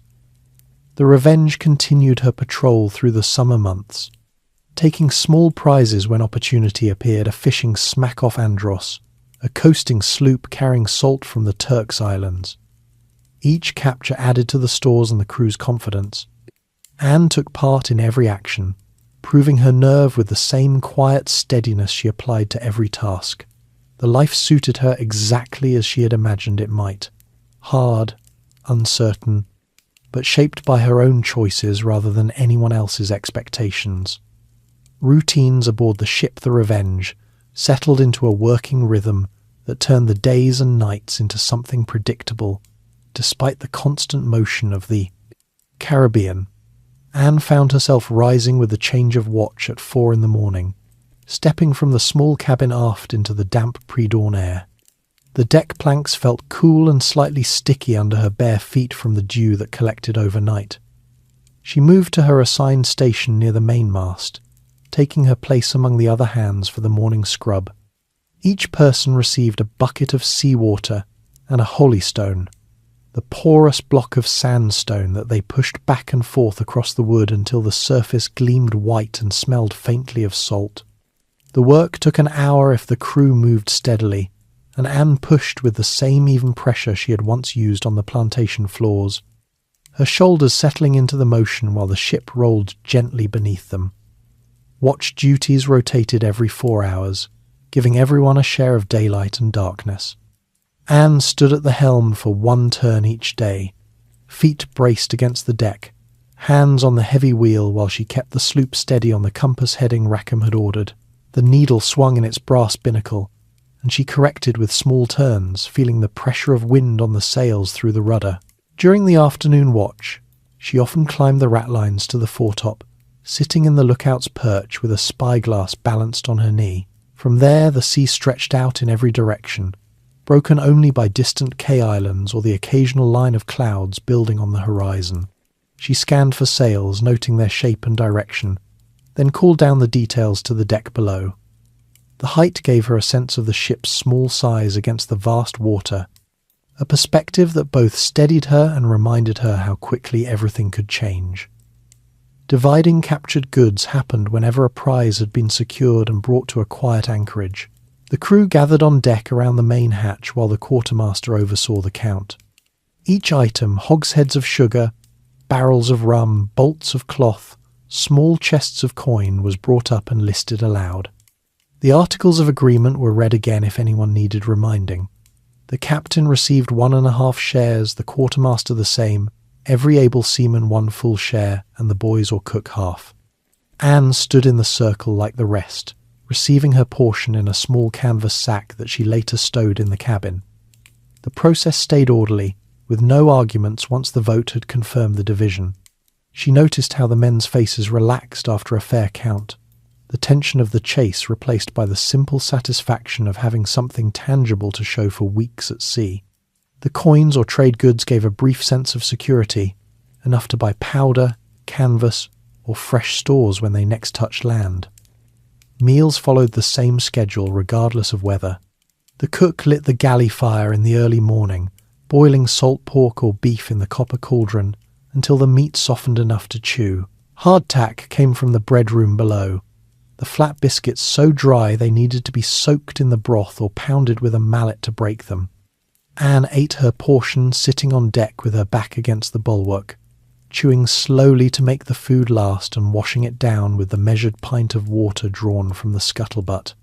The taste stayed the same for weeks, salty, slightly rancid if the cask had been open too long, but she grew used to it the way she had once grown used to corn porridge on the plantation. When the cook managed to catch fish over the side or trade for fresh turtle at a small island, the meal improved for a day, and everyone lingered longer over their bowls. Grog arrived twice each day, mixed in the galley and passed around in tin mugs. The rum came from captured stores or the last resupply in Nassau, watered down at a ratio of 1 part spirit to 3 parts water to stretch the supply and keep the men steady rather than drunk. Anne took her measure at noon and again at supper, sipping it slowly while the warmth spread through her chest. The drink cut the constant thirst from salt air and helped blunt the edge of fatigue after a long watch. She developed the habit of swirling the mug before drinking, watching the liquid catch the light, and noting how the strength varied depending on how much fresh water remained. On calmer evenings, the crew sat in small groups on deck after the meal, passing the mugs again in silence or humming low work songs while the ship moved through the dark, clothing adapted to the rolling waves and the damp heat of the region. Anne kept her canvas trousers belted tightly at the waist and rolled the legs above the knee during heavy deck work so they would not catch on ropes or hold water. The checked shirt stayed loose for air circulation, sleeves rolled to the elbow. She bound her chest with a wide strip of linen each morning before dressing, the fabric tight enough to flatten her shape for easier movement, but not so constricting that breathing became difficult. A wool cap covered her hair, pulled low to keep strands from whipping across her face in the wind. When rain came, she added a tarred jacket taken from the slop chest, the heavy canvas shedding water while she worked the pumps or secured loose gear. The constant motion of the ship taught her to brace her feet wide apart when standing, to move with the roll rather than against it, and to keep one hand free for a line or rail. Shoes stayed below in the cabin unless they went ashore. Barefoot on deck gave better grip and let her feel the subtle shifts in the hull's movement. The crew's habits shaped the atmosphere as much as the routines. The Dutch helmsman checked the compass every half hour and muttered corrections to himself in his own language. A Scottish gunner spent his free time cleaning the small swivel guns mounted along the rail, wiping each barrel with an oily rag and testing the flint. The cook, an older man from Bristol, kept a running tally of stores in his head and warned the quartermaster when salt meat ran low. Anne observed these small patterns without comment, fitting her own pace into the groups. She developed the habit of checking the rigging each evening before turning in, running her hands along the shrouds to feel for any fraying strands that might part in the next blow. The task calmed her, a quiet way to ensure the ship stayed ready. Weeks passed in this steady cycle. The Revenge cruised the waters between the Bahamas and the northern coast of Cuba, taking small prizes when sails appeared on the horizon and slipping into hidden cays when larger warships were rumoured nearby. Anne felt her body strengthen with the constant work arms firmer from hauling lines, balance surer on the tilting deck. Her mind stayed alert during watches, cataloguing wind shifts and cloud formations the way she had once tracked the rice fields' water levels. The life carried no luxury, but it offered the freedom she had sought. Decisions made by the group, danger shared equally, no one dictating her days beyond the needs of the ship. Fears surfaced in quieter moments below deck. She thought occasionally of naval patrols growing bolder under Rogers's orders back in Nassau, of the possibility that a faster frigate might overtake them in open water. The image stayed brief, pushed aside by the immediate tasks at hand. Ambitions grew in the same practical way. She imagined commanding a small watch herself one day, or understanding enough navigation to plot a course from the charts spread on the cabin table. These thoughts remained private, stored alongside the growing collection of coins in her sea bag. The political forces tightening around the pirate world reached even the routine of shipboard life. News passed from captured vessels or from sloops they met at sea, more governors offering pardons, more warships sent from Jamaica and Carolina. The crew discussed these reports in low voices while dividing stores, but the articles and the daily work kept the focus narrow. Anne absorbed the tension without letting it alter her pace. The ship's routines became a shield against the larger uncertainty. Watch, meal, grog, sleep. Repeat until the next cry from the lookout changed everything. She adapted her clothing further as the weeks turned to months. When the sun grew fierce, she kept a wet kerchief around her neck to cool the skin. In heavier seas, she lashed a line around her waist when working near the rail, the rope giving security against a sudden roll. The Caribbean waves, warm and sometimes playful, sometimes steep and breaking, taught her their moods through the soles of her feet and the tilt of the deck. She learned to anticipate the larger swells that came after a distant storm, shifting her weight before the ship rose and fell. Caribbean Raids the Revenge continued her patrols through the late summer and into the autumn of 1719, following the trade routes that merchant ships favoured after leaving the larger ports. The sloop moved in a loose pattern, north toward the Florida Straits to catch vessels bound from the Carolinas, then east along the northern coast of Cuba, and back toward the Bahamas when stores ran low or a storm threatened. Anne spent her watches scanning the horizon from the foretop or the bowsprit, learning to distinguish the cut of a merchant brig from a fishing smack or a naval tender by the shape of the sails and the height of the masts against the sky. One clear morning in October, the lookout called down the first sighting of the day, a small English snow, 2 masts with square sails on both, hull painted black with a yellow stripe, carrying perhaps 20 tons. She lay about 5 miles to the southwest, beating slowly against the wind on a course that would take her past the eastern tip of Cuba toward Jamaica. Rackham ordered the helm put over and the sails trimmed for a faster reach.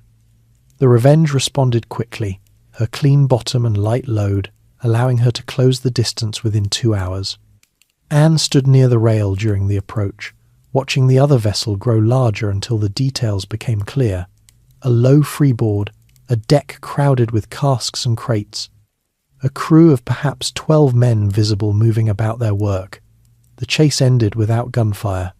Rackham ordered a warning shot fired across the snow's bow from one of the swivel guns. The ball splashed into the water 20 yards ahead, kicking up a white plume. The merchant captain struck his colours immediately and hove to. The Revenge came alongside, grappling hooks thrown and secured.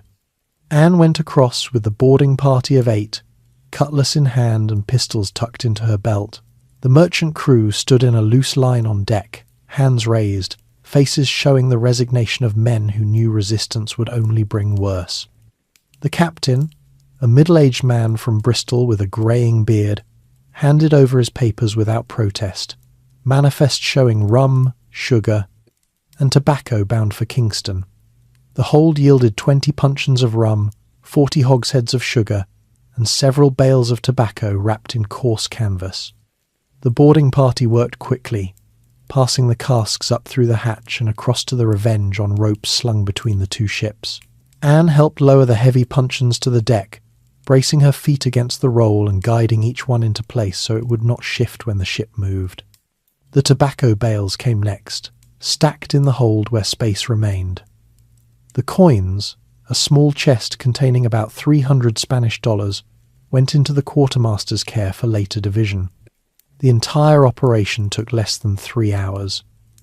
The merchant captain was allowed to keep enough provisions to reach port safely, and his crew received no harm beyond the loss of cargo.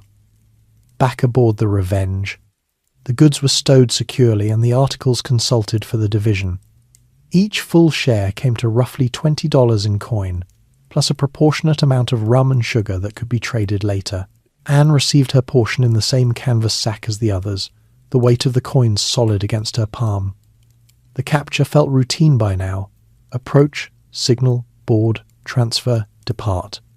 No blood spilled, no prolonged fight, just the steady work of taking what the sea routes offered and moving on before any pursuit could organise.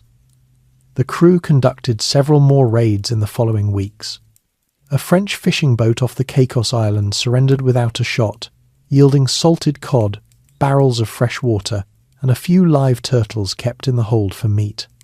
Anne helped secure the turtles on deck, tying their flippers so they could not flip themselves overboard during the swell.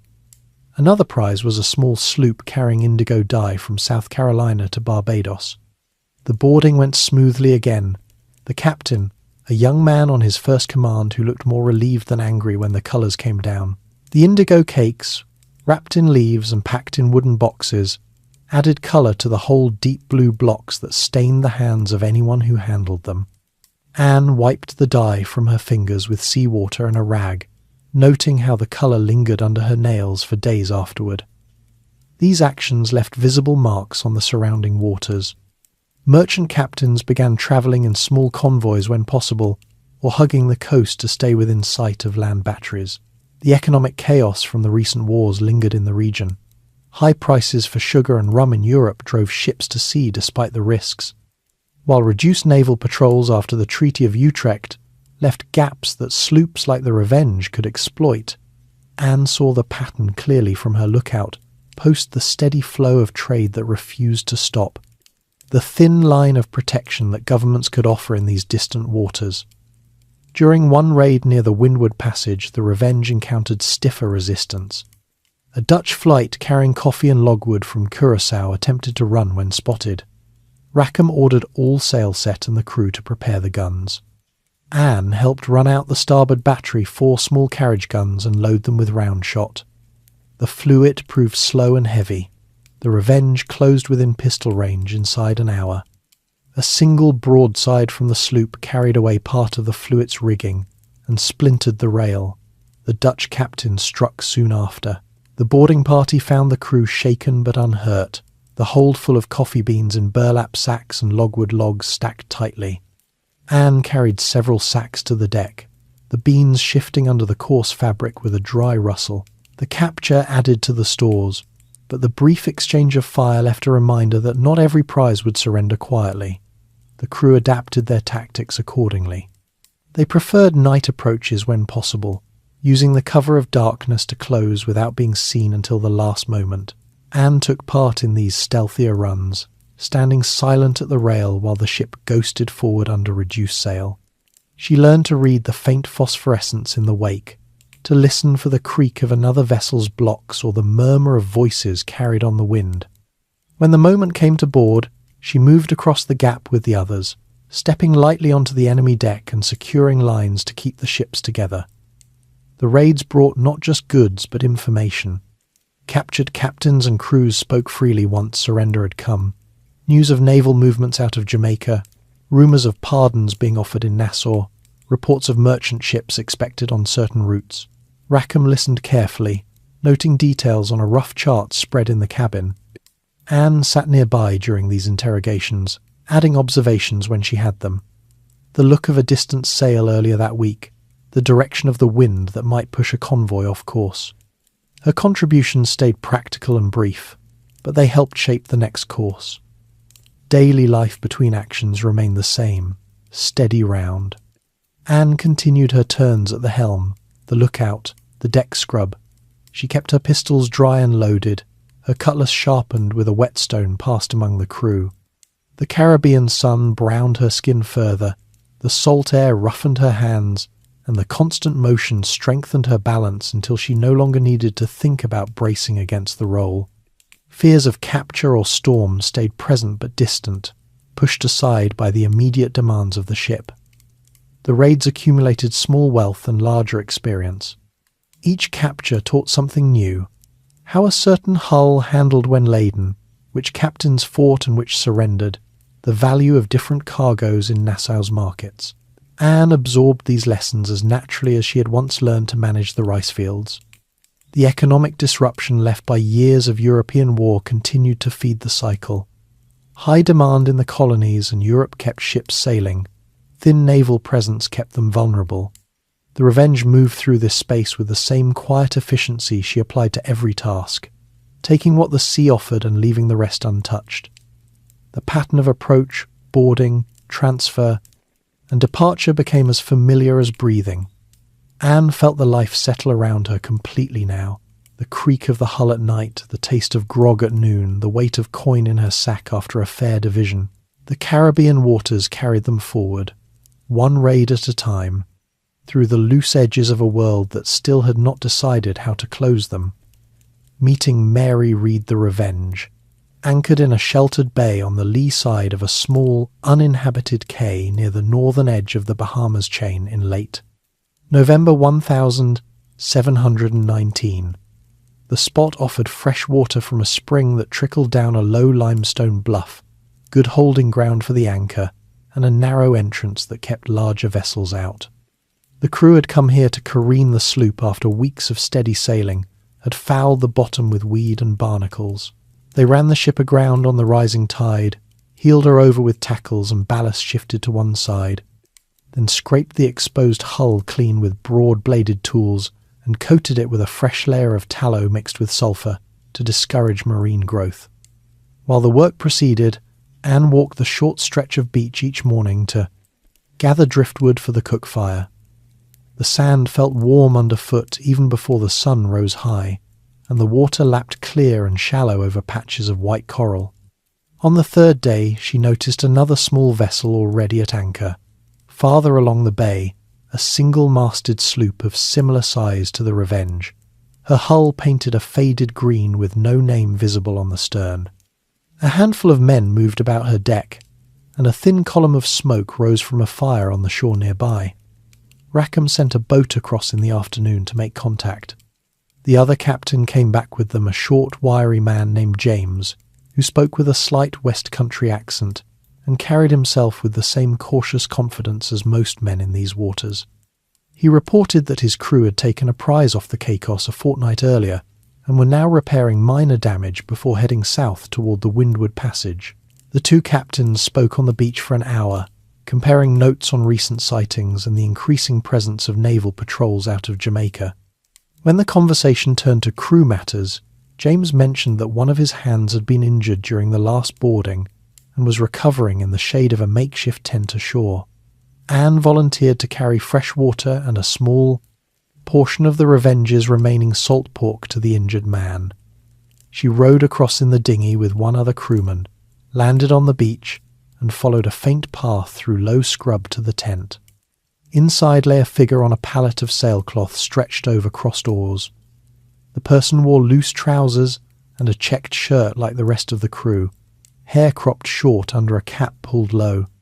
When Anne set down the bucket and the wrapped meat, the figure sat up slowly, revealing a face that showed clear signs of recent pain, pale skin, a bandage wrapped around the upper left arm where a cutlass slash had gone deep enough to require stitches. The injured sailor thanked her in a low, steady voice and introduced himself as Mark Reed.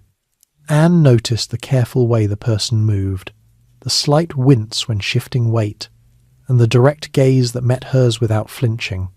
They spoke briefly about the wound, how it had come during a scuffle on the deck of the prize, how the bleeding had stopped after pressure and rum-soaked cloth, how the stitches held but pulled with every movement. Anne offered to change the dressing if needed. Mark accepted, and she set about cleaning the cut with boiled water from the bucket and rewrapping it with a strip of clean linen she carried in her pocket. Over the next 2 days, while both ships remained careened, Anne returned several times with more water, a bit of hardtack, and once a small flask of rum from the Revenge's stores. Each visit brought a few more words exchanged. Mark spoke of sailing out of Jamaica several years earlier, of serving on merchant vessels before joining the sloop, of the practical reasons for keeping to the articles and avoiding captains who drank too much or fought among themselves. The voice stayed quiet but clear, the stories told without embellishment. Anne listened and offered her own brief accounts. The crossing from Carolina, the time in Nassau, the routines aboard the Revenge. She did not press for details, and Mark did not offer more than necessary. On the second afternoon, Anne noticed small details that did not quite align with the usual patterns of a male sailor. The way the shirt hung across the chest, the slight curve of the hip when Mark shifted to sit upright, the careful way the person avoided unnecessary movement that might strain the binding beneath the clothes. Anne said nothing at first, only continued the conversation as before. Later that evening, alone in the cabin with Rackham, she mentioned her suspicion in low tones. Rackham listened, nodded once, and said he had noticed the same things, but saw no reason to interfere as long as the articles were followed and the work done. The next morning, Anne walked the beach again and found Mark sitting on a low rock near the water's edge, watching the tide creep in. She sat beside the rock at a comfortable distance and asked directly, without preamble, whether Mark had ever sailed under another name. The question hung in the air for a moment. Mark looked out across the bay, then turned back with a small, wry smile. The answer came plainly. The name had been Mary Reed once, born in England to a widow who raised her as a boy to secure a small pension meant for a son. The disguise had continued through service in the army in Flanders, then aboard ships, then into the Caribbean. Mary had kept the male name and appearance because it opened doors that stayed closed to women better pay, the right to bear arms, the freedom to move without constant scrutiny. Anne absorbed the information without surprise. She had already guessed the truth from the small signs and the way Mary carried herself with the same guarded competence she recognized in herself. Mary spoke of the practical advantages. No need to explain a woman's presence on a ship. No special treatment that might breed resentment. The ability to fight and work on equal terms. She had joined James's crew after a brief stint in Port Royal, drawn by the promise of quicker shares and fewer questions. The wound had come when she defended her place during a boarding. She had held the line until the prize struck. The two women talked more openly after that. They shared details of their paths without sentiment or drama. Mary described the army camps in the Low Countries, the rough discipline of soldiering, the way she had learned to handle a musket and a sword alongside men who never suspected. Anne spoke of the Carolina plantation, the disownment, the pull of the docks that had led her to Nassau and then to the Revenge. They compared notes on practical matters, how to keep bindings dry in salt air, which knots held best when climbing rigging in a hurry, how to sharpen a cutlass so the edge bit cleanly without dulling too fast. The conversation stayed grounded in the daily realities of the life they both lived. When the ships prepared to refloat and sail again, Mary asked if she might join the Revenge. Her own sloop had lost 2 men to fever and another to a dispute that ended in a knife fight. The captain had agreed to let her transfer if a berth opened. Rackham consulted the crew in the usual way, a show of hands after a brief discussion of her skills and the articles. The vote passed without objection. Mary came aboard with her sea bag and her weapons, taking a hammock slung near the foremast where the air moved freely. Aboard the Revenge, the two women developed a close, quiet bond built on mutual understanding. They stood watch together when schedules allowed, sharing the foretop or the helm in companionable silence broken only by necessary calls about wind or sail trim. They exchanged practical knowledge. Mary showed Anne a better way to tie a Spanish bowline that held under strain. Anne demonstrated how she kept powder dry by wrapping the horn in oiled cloth.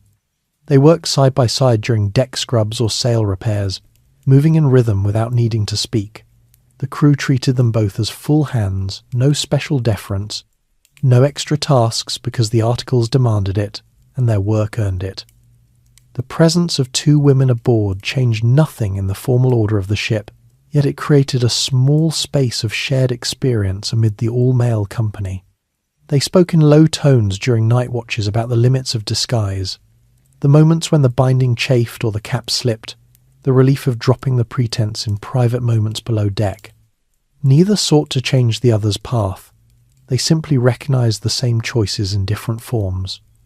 Mary's steady nerve during boarding actions matched Anne's own, and together they formed a reliable pair when the cry came to prepare for another prize.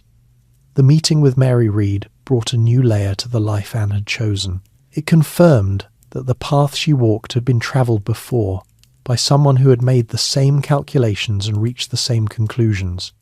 The bond remained practical and understated, grounded in the shared routines of deck work, watch standing, and the quiet knowledge that each understood the other's reasons without needing them explained. Spreading. Reputation. The Revenge returned to Nassau in early December 1719, with a hold full of recent captures rum from the English snow, coffee and logwood from the Dutch fluit, indigo cakes that still stained the deck planks blue in places. The crew anchored in the familiar harbour, the water crowded with other sloops that had spent the season cruising the same routes. Word of their arrivals spread quickly through the settlement. Men from other crews came aboard to hear the details, asking about the size of the prizes, the resistance offered, the shares each hand had received. Anne and Mary stayed on deck during these visits, coiling line or checking the rigging while the conversations flowed around them. The stories began to circulate beyond the immediate circle. Sailors who had shared grog with the Revenge's men carried the accounts to other taverns. A quartermaster from a larger brig told how 2 women had stood in the boarding party without hesitation, cutlasses drawn and pistols ready, moving across the deck of the prize as steadily as any man. Another hand described Anne's calm handling of the swivel gun during the brief exchange with the Dutch flight, the way she aimed and fired without rushing the shot. Mary's reputation grew from the same sources. The quiet resolve she showed when the wound in her arm had barely healed, the way she kept her place in the line during boarding actions even while the stitches pulled. These accounts spread through Nassau's loose network of taverns and beaches. Men repeated them over mugs of rum or while mending sails on the sand. The details grew slightly in the retelling. Anne's pistol shots became more precise. Mary's sword work more decisive, but the core remained accurate. Two women living and fighting under the articles, taking full shares, contributing without seeking special treatment. The stories reached the fort where Governor Rogers's officers listened and made notes. They travelled south to Jamaica on merchant vessels that stopped in Nassau for water, carried by captains who had heard the talk and passed it along in Port Royal taverns. Anne noticed the change in how people looked at her when she walked the paths between the shacks. Eyes followed her longer than before, some with curiosity, others with a mix of respect and wariness. She kept her routine the same, buying fresh conch from the women who sold it near the well, collecting her laundry payments, checking the garden patch behind the shack she now shared with Rackham. The attention did not alter her pace, but she felt it like a current running beneath the surface of daily life. Men stepped aside when she passed in narrow places, not out of deference but because they knew her name carried weight now. Mary experienced the same shift. When she went ashore to buy powder or canvas, vendors quoted prices without haggling as much as before. Other women who lived in the settlement, wives of captains or those running small cook shops, nodded to her with a quiet acknowledgement when their paths crossed. One evening, a former servant from a Jamaican plantation approached Mary near the beach and asked in low tones how she had managed to join a crew. Mary answered plainly. She had dressed and worked as a man, proved her worth with a blade and a pistol, and let the articles decide the rest. The woman listened without speaking, then walked away carrying the same guarded look Anne recognised from her own early days in Nassau. The reputation brought practical effects. When the Revenge prepared for her next cruise in January 1720, more men applied to join than the sloop could carry. Rackham held a meeting on deck, read the articles aloud, and let the crew vote on each applicant. Several were accepted, others turned away because the ship had no room. Anne and Mary stood among the voters, raising hands when they judged a man's skills, useful navigation knowledge, gunnery experience, steady hands in a blow. Their votes carried the same weight as any other hands, and the new crew accepted that without question. Ports beyond Nassau began to hear the names.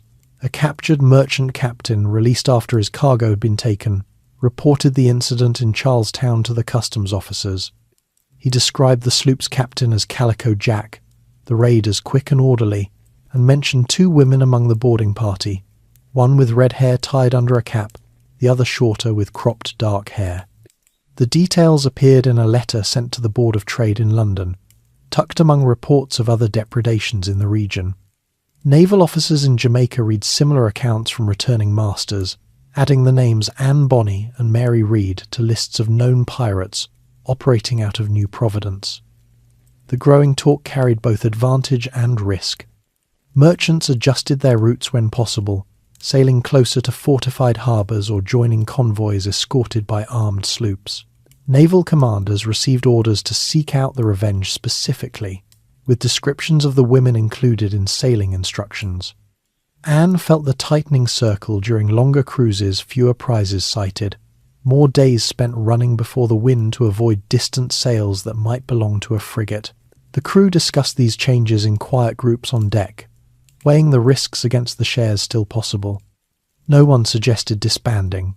The articles held them together, and the sea still offered opportunities for those willing to take them.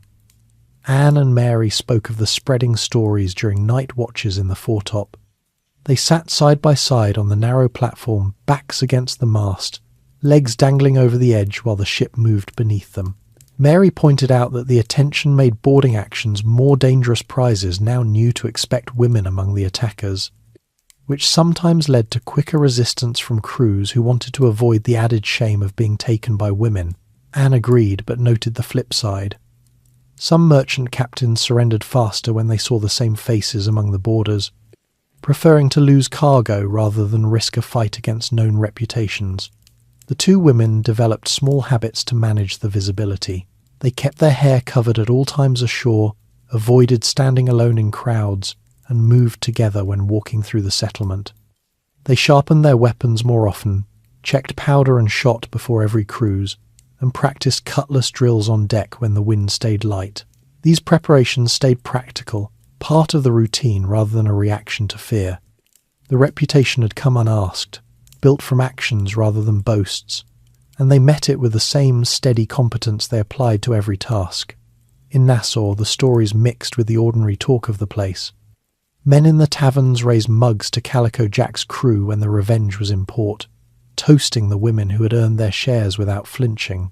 Others spoke in lower voices about the danger the Navy would hang them higher if captured, the noose reserved for those who defied the pardons most openly.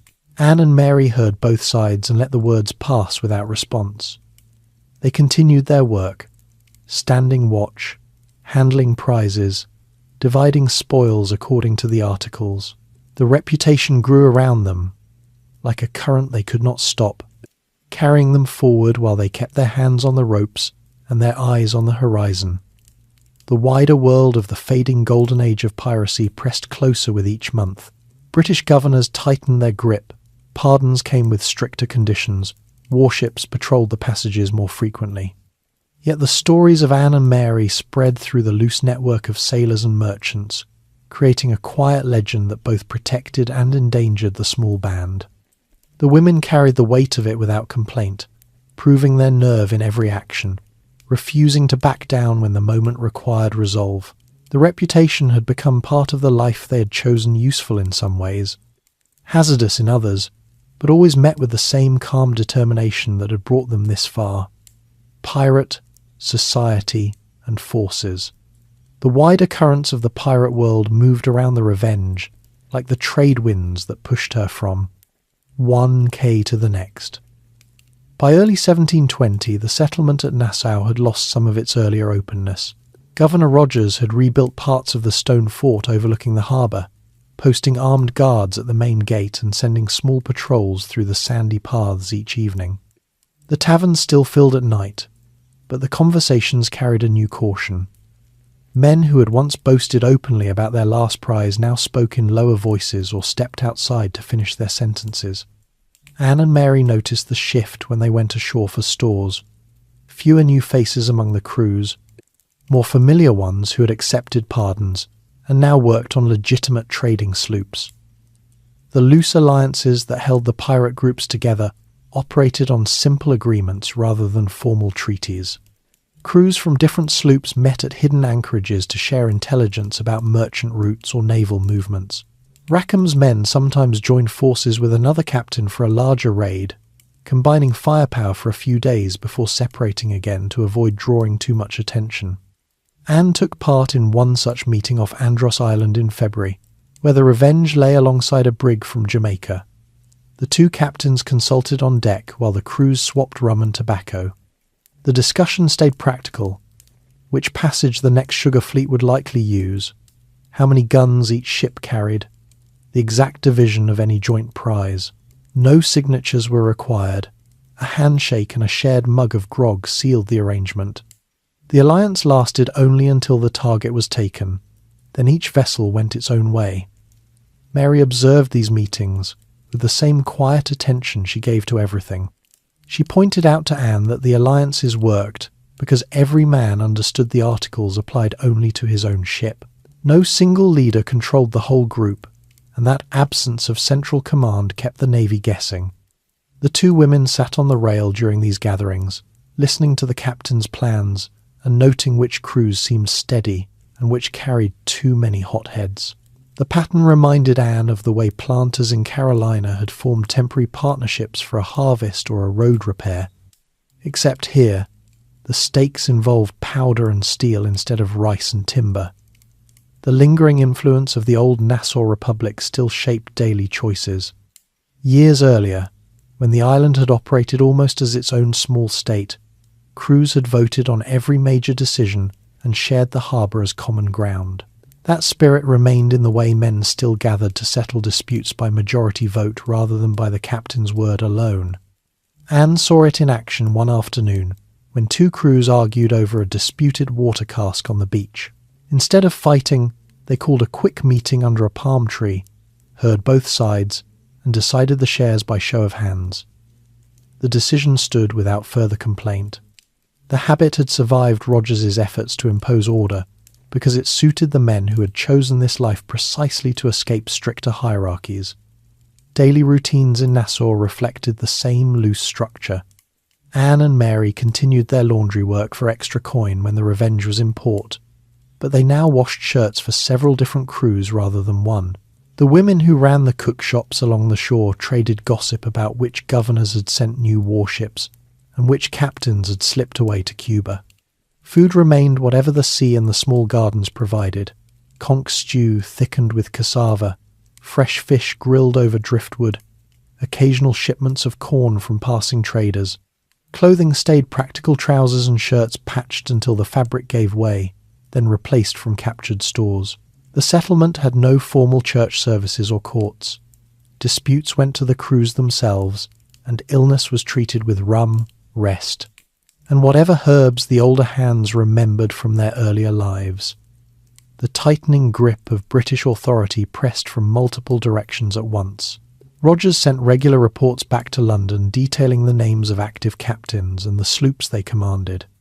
Naval commanders in Jamaica received orders to cruise the Windward Passage more frequently, and small frigates began appearing on the horizon during the Revenge's patrols. Anne felt the change in the air during longer cruises. Fewer merchant sails in open water, more cautious approaches to any prize. The crew discussed the situation in quiet groups while dividing stores or standing watch. They understood that the pardons offered earlier had come with a deadline, and those who refused them now faced higher risks. Rackham kept the articles posted on the mast and reminded everyone that the company could vote to accept a pardon at any time, but the vote had to be unanimous. No one raised the question seriously. The shares still came regularly enough to keep the men committed. Political forces from Europe reached the Caribbean in delayed waves. The end of the long wars had left the British Navy with more ships available for colonial duty, and the sugar trade had grown valuable enough that London demanded protection. Anne learned these details from captured captains who talked freely once their vessels had been relieved of cargo. They spoke of new acts passed in Parliament, of governors rewarded for clearing the seas, of insurance rates rising for any ship sailing without escort. The information helped Rackham plan routes that avoided the busiest patrol areas, but it also narrowed the safe waters month by month. Mary and Anne talked about these pressures during the quiet hours between watches. They sat on the foredeck at night, legs stretched out on the planks, voices low so the helmsman could not hear. Mary described how the same tightening had happened in European waters years earlier, when governments had finally turned their full attention to the privateers who had served them during wartime. Anne compared it to the way Carolina planters had slowly pushed out smaller farmers once the land became profitable. Both women understood that the loose pirate society could not last indefinitely. The forces gathering against it were larger and more organised than any single crew. The culture aboard the Revenge adapted to the changing conditions without losing its core habits. The men still sang the same work songs when hauling anchor or reefing sail, still divided grog by the same measure, still settled minor quarrels with a quick vote. Anne and Mary maintained their steady places in the rotation: helm, lookout, deck work, boarding parties. They kept their weapons ready and their bindings secure, but they no longer needed to discuss the small adjustments. Each knew the other's routines as well as her own. The ship itself felt familiar now. The creak of specific timbers, the way the bow rose to certain swells, the exact pitch of Rackham's voice when he called for sail changes. Loose alliances continued to form and dissolve as needed. One week the Revenge sailed in company with two other sloops to approach a convoy rumoured off Hispaniola. The next week they separated again when naval sails appeared on the horizon. The partnership stayed temporary and practical, built on shared risk rather than loyalty. Anne voted with the others on whether to join each new group, weighing the extra guns against the extra mouths to feed. The decisions remained collective, a small echo of the old Nassau Republic that had once governed the entire harbour. The tightening grip showed in smaller daily signs. Rogers posted new notices in Nassau, offering rewards for information on specific captains, including Rackham. Men who had once drunk openly now carried their mugs inside shuttered rooms. Anne and Mary moved through the settlement with extra care, never lingering in one place too long. Yet the life continued. Watches stood, prizes taken when opportunity allowed, shares divided according to the articles. The pirate society around them had begun to shrink, but the forces that had shaped it, war's end, distant governments, the lure of quick wealth still held the small band together for the time being. Anne felt the balance shifting inside her as well. The reputation that had spread earlier now mixed with the knowledge that the world outside was closing in.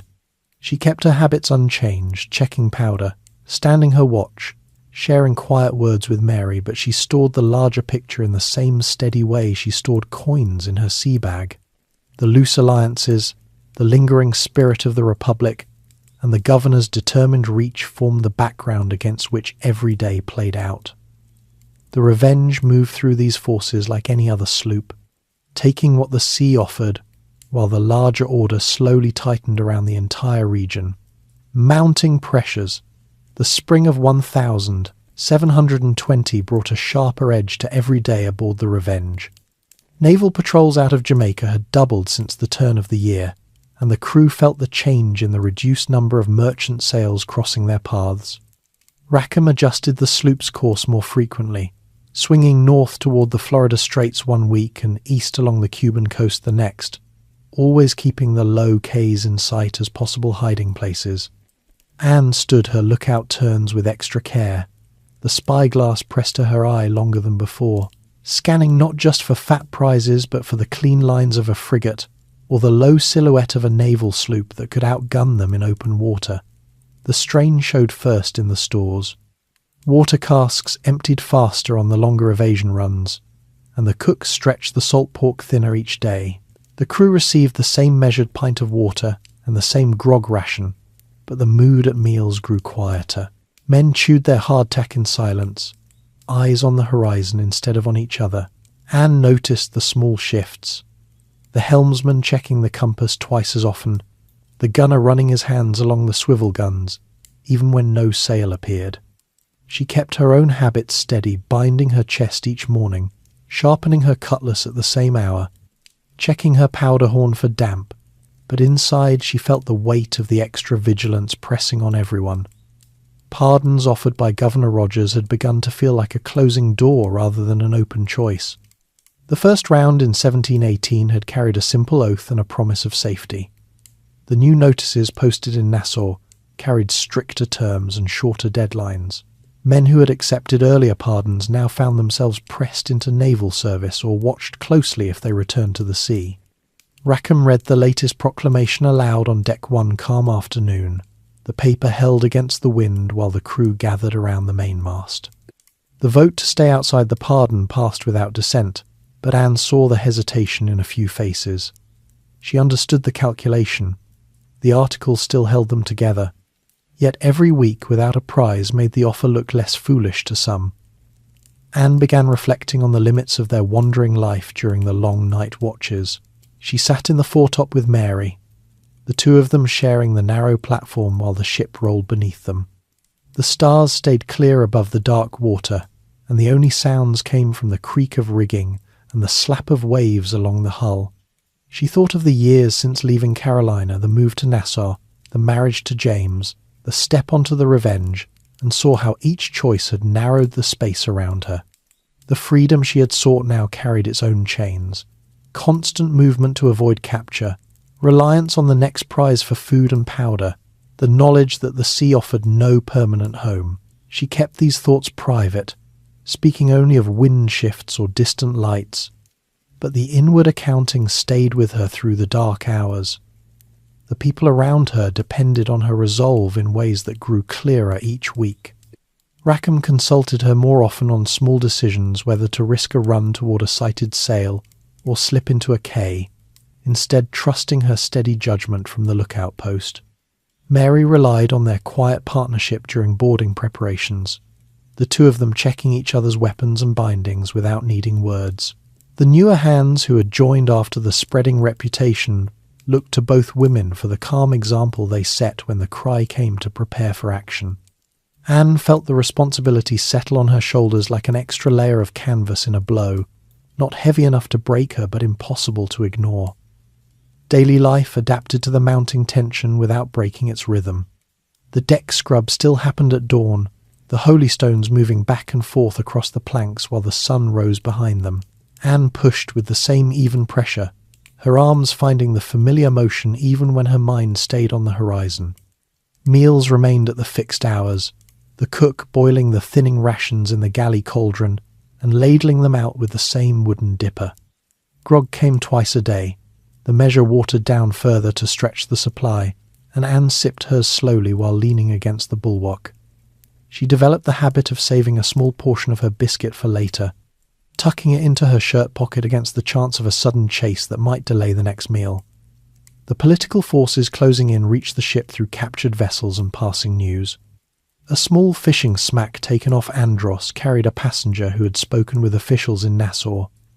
Rogers had sent fresh requests to London for more warships, and the governors of Carolina and Jamaica had agreed to share intelligence on pirate movements. The passenger repeated the details under quiet questioning in the cabin, his voice steady because no harm had come to him or his boat. Rackham listened without interrupting, then ordered the man released with enough provisions to reach the nearest port. Anne stored the information beside her other observations, the increased number of lanterns on distant shores at night, the absence of familiar trading sloops that had once crossed their path regularly. Mary felt the strain in her own way. During the afternoon watches, she sometimes spoke of the army days in Flanders, how the same tightening pressure had come before battles when supply lines shortened and orders grew stricter. She compared it to the way the pirate world now shrank week by week. The safe anchorages fewer, the routes narrower. Anne listened and nodded, then returned to scanning the sea. The bond between them stayed practical, a shared recognition that the life they had chosen carried an ending they could both see approaching. The crew began to show small signs of fatigue. One man asked during a division of stores whether they might consider a short run to Cuba to sell what they had and rest.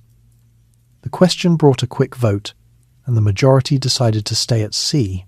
Anne raised her hand with the rest, but she understood the undercurrent. The wandering had started to wear on them all. She reflected again on the limits she felt inside the absence of any fixed place to return to, the constant calculation of risk against reward, the way the people around her now looked to her for the same steadiness she had once drawn from the routines of the plantation. Naval sails appeared more often on the edges of their horizon. Twice in April the Revenge had to run before the wind for a full day, all hands on deck trimming sails and pumping the bilges when the chase grew close. Anne worked the lines alongside Mary, her hands raw from the rope, but her movements automatic. The ship responded well, slipping into a shallow channel between two quays where the larger vessel could not follow. They lay there for 2 days, anchor down, sails furled, the crew speaking in whispers while they waited for the patrol to pass. The experience left a quiet tension that lingered even after they sailed again. Anne kept her inner reflections separate from the daily work. She continued to stand her watches, divide the small spoils according to the articles, and maintain her weapons with the same care. Yet the wandering life now felt bounded in ways it had not before. The sea still stretched outward, but the safe space within it had begun to shrink. The people who depended on her, Rackham with his light command, Mary with her steady partnership, the crew with their shared articles reminded her daily that resolve alone might not hold against the forces gathering beyond the horizon. The pressures mounted steadily through the early summer.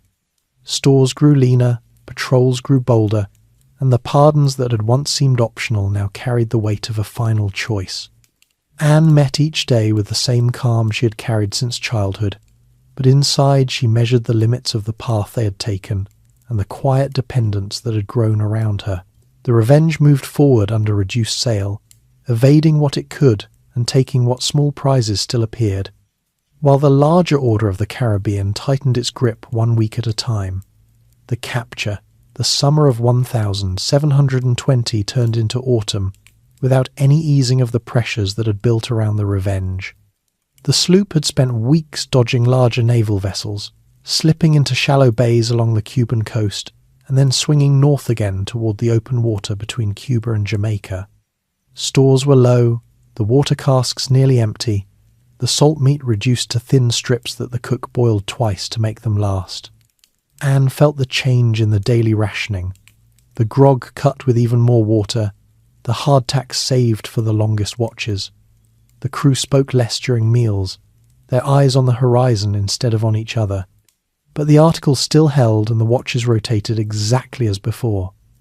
In mid-October, they sighted a small coastal trader hugging the northern shore of Jamaica, carrying barrels of salted fish and a few casks of rum from a local plantation. The Revenge closed on her in a steady breeze, fired one warning shot, and the trader struck her colours within minutes. The boarding went quickly. Anne and Mary went across with the usual party, secured the deck, and supervised the transfer of the cargo.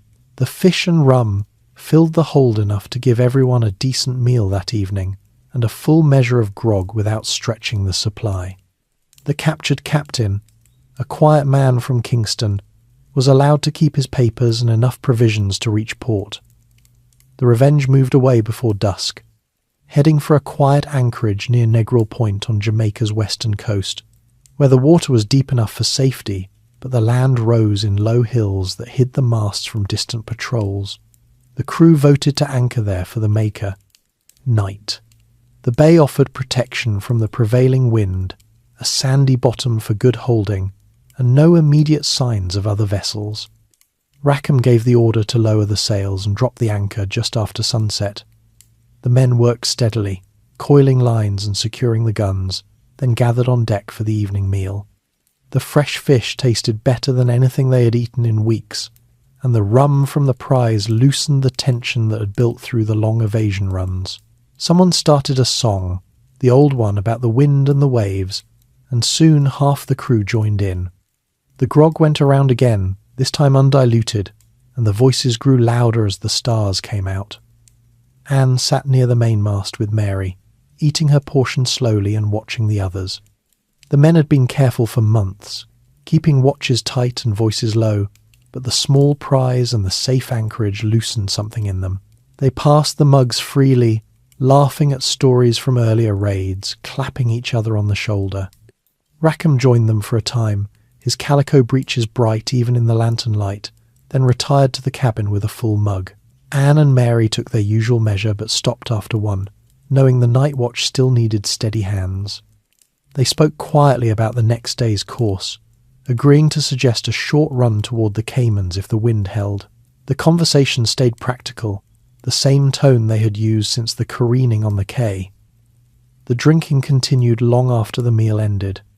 The men sprawled on deck or leaned against the bulwark, mugs in hand, voices slurring as the rum took hold. One by one they drifted into sleep where they sat, heads on coiled rope or against the mast. The lanterns burned low, casting soft circles of light on the planks. Anne checked the anchor line once, then took her place at the helm for the middle watch while Mary stood lookout in the foretop. The ship lay still in the calm bay, the water lapping gently against the hull, the only movement, the slow swing of the lanterns. Neither woman saw the approach at first.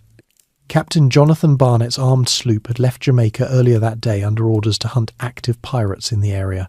His vessel carried more guns than the Revenge, and a crew of trained naval hands who moved without noise. They came in under reduced sail, using the darkness and the low hills to cover their approach, the lanterns doused and the oars muffled when they drew close. Barnett had received reports of Rackham's sloop in these waters, and had positioned his ship to cut off the bay's narrow entrance. Anne noticed the change when the first grapples hit the rail. The sound was soft but unmistakable, metal scraping wood. She turned the helm slightly to feel the ship's response, and saw dark shapes moving across the gap between the vessels. Mary called down from the foretop at the same moment, her voice low but clear. The two women moved without hesitation. Anne secured the wheel and drew her pistols and cutlass. Mary slid down the ratlines with her own weapons ready.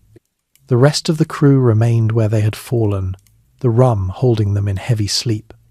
Barnet's men boarded in force, 20 or more, stepping onto the deck with cutlasses drawn and pistols cocked. Anne fired first, aiming at the nearest boarder and dropping him with a clean shot to the chest. The flash lit the deck for an instant, showing the surprised faces of the attackers. Mary fired her pair of pistols in quick succession, hitting 2 more before they could close the distance. The noise finally stirred some of the Revenge's crew, but the men rose slowly, fumbling for weapons, their movements clumsy from the drink.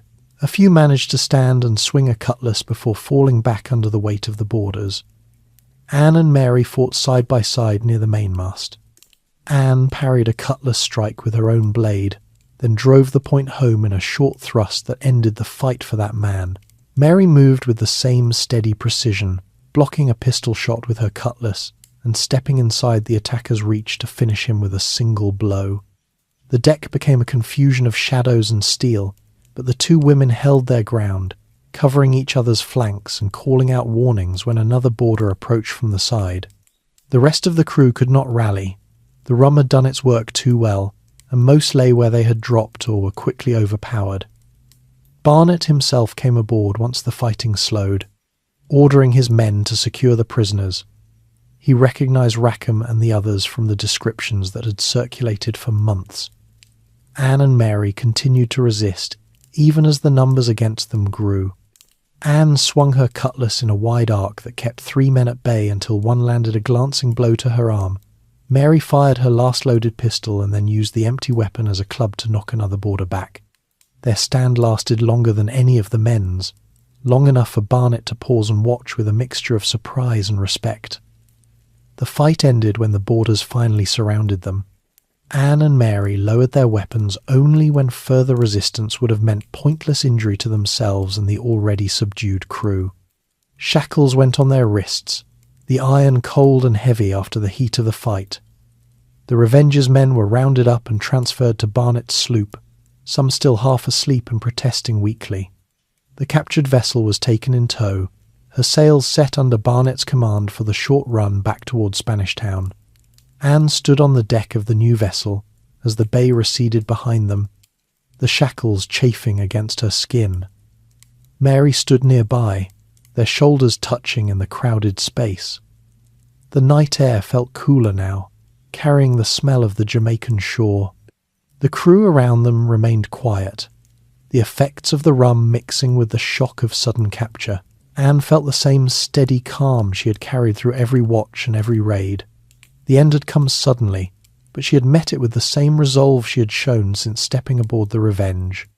The political forces that had tightened month by month had finally closed, yet the two women had held their ground longer than anyone else on the ship. The short voyage to port passed in silence, broken only by the creak of the hull and the orders from Barnet's officers. Anne and Mary sat together on the deck, wrists bound, watching the dark coast slide past. The capture had come at the end of a long season of evasion, triggered by the one night the crew had allowed itself to relax. The rum, the safe anchorage, the small prize, all of it had combined in a way no one had planned. Only the two women had remained clear-headed enough to fight, and their resistance had become part of the story that would travel with them to the court in Spanish Town. The sloop made port by morning. The prisoners were marched ashore under guard, the chains rattling on the stone wharf. Anne and Mary walked with the others, their steps steady despite the weight of the iron. The sun rose over the hills behind the town, lighting the wooden buildings and the dirt streets that led to the jail. The wider world of governors and naval orders had caught up at last, but the two women carried the memory of their stand on the deck through the short journey inland. The capture marked the end of the wandering life they had known, yet it had come on their own terms, with their weapons in hand and their partnership unbroken. Trial in Jamaica, the prisoners from the Revenge reached Spanish Town under a heavy guard on the morning after the capture. The town lay inland from the coast, its streets lined with low stone and wooden buildings that housed the colonial administration, the courts, and the jail. The air felt thicker here than on the water, carrying the smells of wood smoke, livestock, and the faint rot from the nearby river. Anne and Mary walked in the middle of the line, wrists still shackled, the iron links clinking softly with each step. The rest of the crew shuffled behind them, some still groggy from the rum, others silent with the realization of what waited ahead. They were taken first to the jail, a squat stone building with thick walls and iron-barred windows set high above the ground. The guards marched them down a narrow corridor to separate cells. Anne and Mary were placed in adjoining cells with a small barred window between them that allowed quiet conversation when the guards moved away. The space measured perhaps 6 feet by 8, with a stone floor, a single wooden bench, and a bucket in the corner for necessities. The air stayed warm and still, heavy with the scent of damp stone and unwashed bodies from previous occupants. A thin layer of straw covered the floor in places, but most had been trampled into dust. The guards removed the shackles once the women were inside, replacing them with lighter leg irons that allowed movement within the cell, but prevented running. Food came once a day at first, a bowl of cornmeal mush mixed with a little salt pork, a piece of hard bread, and a tin cup of water. Anne and Mary ate slowly, saving small portions for later when hunger sharpened during the night. They spoke in low voices through the bars, sharing observations about the jail's routines, the shift changes of the guards, the sounds of other prisoners down the corridor, the distant clang of the courthouse bell marking the hours. The trial was set for the 28th of November, 1720, in the Vice Admiralty Court housed in a larger stone building near the centre of town. The prisoners were brought in chains under armed escort, marched through the streets while small crowds gathered to watch. Anne walked with her head up, eyes forward, feeling the weight of the leg irons but keeping her steps even. Mary matched her pace beside her. The courtroom itself was a plain chamber with high ceilings, wooden benches for spectators, and a raised platform where the judge and his assistants sat. The air inside carried the smell of polished wood, candle wax, and the faint sweat of the assembled crowd. The trial proceeded under the authority of the 1717 Act of Parliament that extended the jurisdiction of Vice Admiralty courts to piracy cases in the colonies. The judge, a colonial official appointed for the purpose, read the charges aloud. That John Rackham, Anne Bonny, Mary Read and the others had, on divers days and times between August and October 1720, committed acts of piracy and felony upon the high seas, contrary to the laws of the realm. The evidence came from Captain Barnett's testimony, from the captured papers and cargo found aboard the Revenge, and from the confessions of several crew members who had turned King's evidence in exchange for leniency. Rackham was called first. He stood in chains before the bench, his calico breeches still bright but stained from the capture. The judge asked if he had anything to say in his defence. Rackham answered that he had sailed under articles agreed by the company, that no unnecessary violence had been used in their actions, and that he had accepted no pardon because he believed the offers carried hidden conditions. His words stayed calm, but the courtroom remained silent except for the scratch of quills on paper as the clerks recorded every line. The judge pronounced the verdict quickly: guilty of piracy. Sentence followed immediately, death by hanging. Rackham was led away without further words. The rest of the male crew followed in turn. Most offered little defence. Some repeated Rackham's points about the articles, others simply stood mute. The court found them all guilty. Sentences of death were passed on each in the same measured tone. Anne and Mary were called last. They stood side by side before the bench, leg irons clinking softly when they shifted weight. The judge addressed them directly, noting that the evidence showed they had taken active parts in boarding actions and in the resistance during the capture. Barnett's testimony was read aloud: how the two women had fought alone after the men had fallen drunk, how they had continued to resist even when the deck was overrun. The clerk listed the specific charges: that they had willingly joined the pirate company, borne arms, and committed acts of piracy upon merchant vessels. No distinction was made for their sex in the formal reading. The law treated them as any other member of the crew.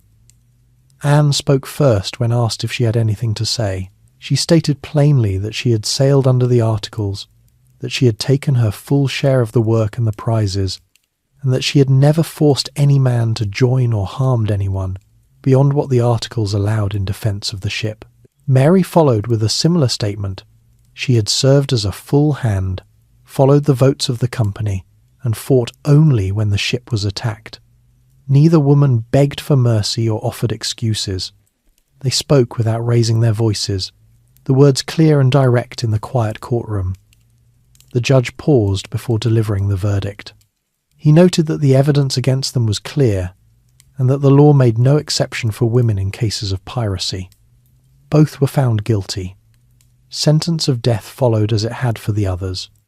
The courtroom stirred slightly at that point, murmurs from the spectators, a few sharp intakes of breath, but the judge continued without pause. He then asked the standard question, whether either woman knew of any reason why sentence should not be passed. Anne answered that she believed herself to be quick with child. Mary stated the same. The judge ordered the women examined by a midwife under court supervision. The examination took place the next day in a private room within the jail. A midwife from the town, experienced in such matters, confirmed that both women were indeed pregnant. The report was presented to the court, and the judge ruled that execution would be suspended until after the births.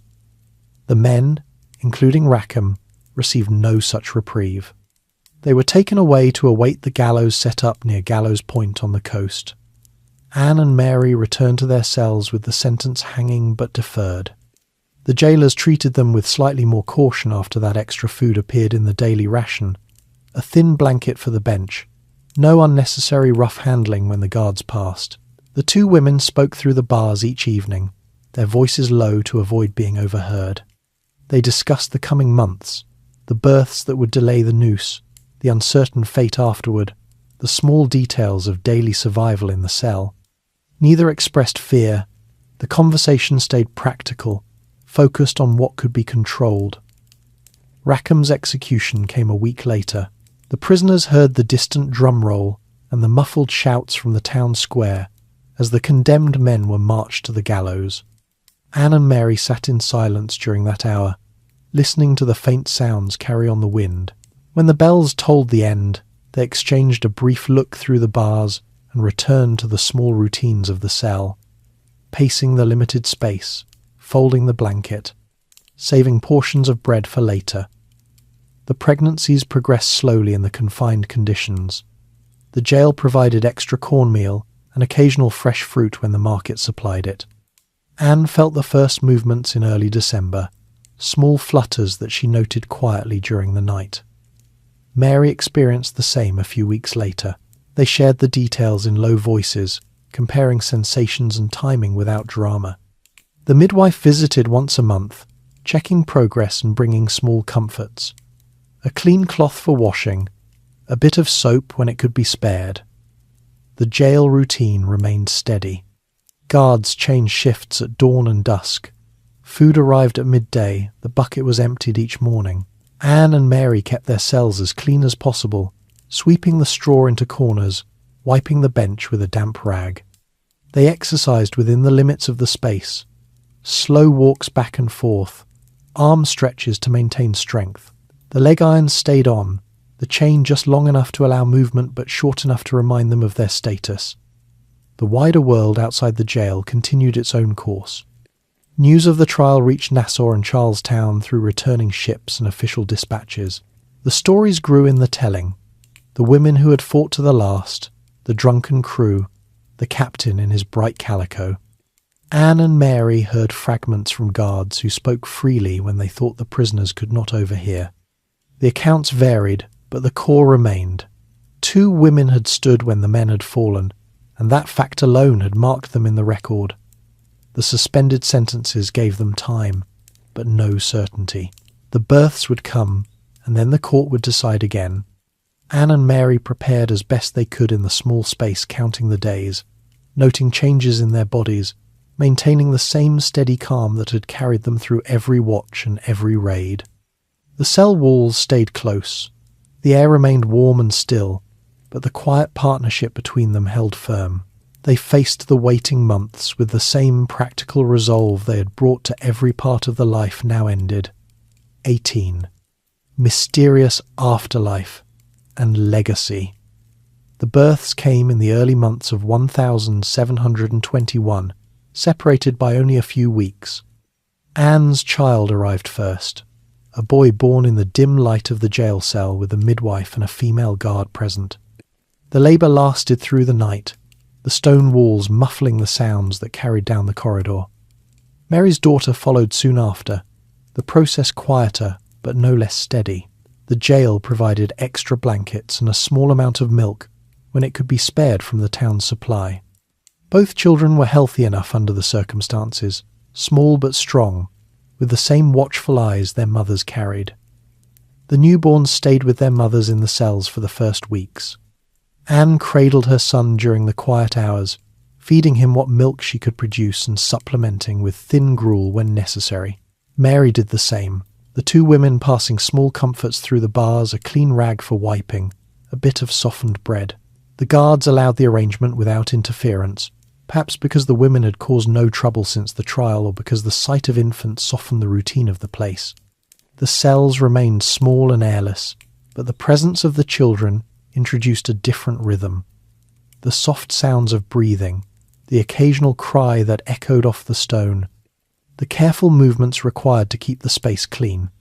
No formal record exists of what happened next. The court had suspended the sentences until after the births, but the law required execution to follow once the women were no longer with child. Yet the expected return to the gallows never came. Weeks turned into months, and the guards continued to bring the daily ration without mentioning any date for the noose. Rumours began to circulate in Spanish Town and Kingston. One story claimed that a private arrangement had been made, perhaps through a sympathetic official or a bribe paid by someone connected to Anne's family in Carolina.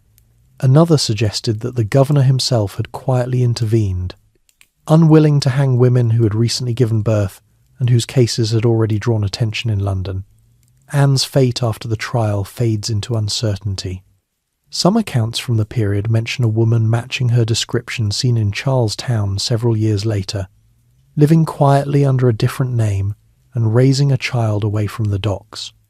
Others claim she was quietly released after the child was weaned and taken in by a family with ties to her father's old circle, though William Cormac had died in the meantime and left no public acknowledgement of her. The records of the Carolina colony show no clear trace of her return, but the absence of documentation does not rule out a discreet re-entry into a society that had once known her as a scandal. Mary's path remains equally shadowed. A few scattered references in Jamaican court papers and private letters suggest she may have been transported to another colony, or simply disappeared from the jail rolls after a certain date. One persistent rumour held that she died in prison of a fever that swept through the cells in the summer of 1721, though no burial record confirms it. Another version claimed she secured her release through the same quiet channels that may have saved Anne, then vanished into the Caribbean ports, where women who had once sailed as men could blend into the crowds without drawing notice. The children's lives are even less documented. No baptismal records, no guardianship papers, no mentions in wills or land transfers point to their futures.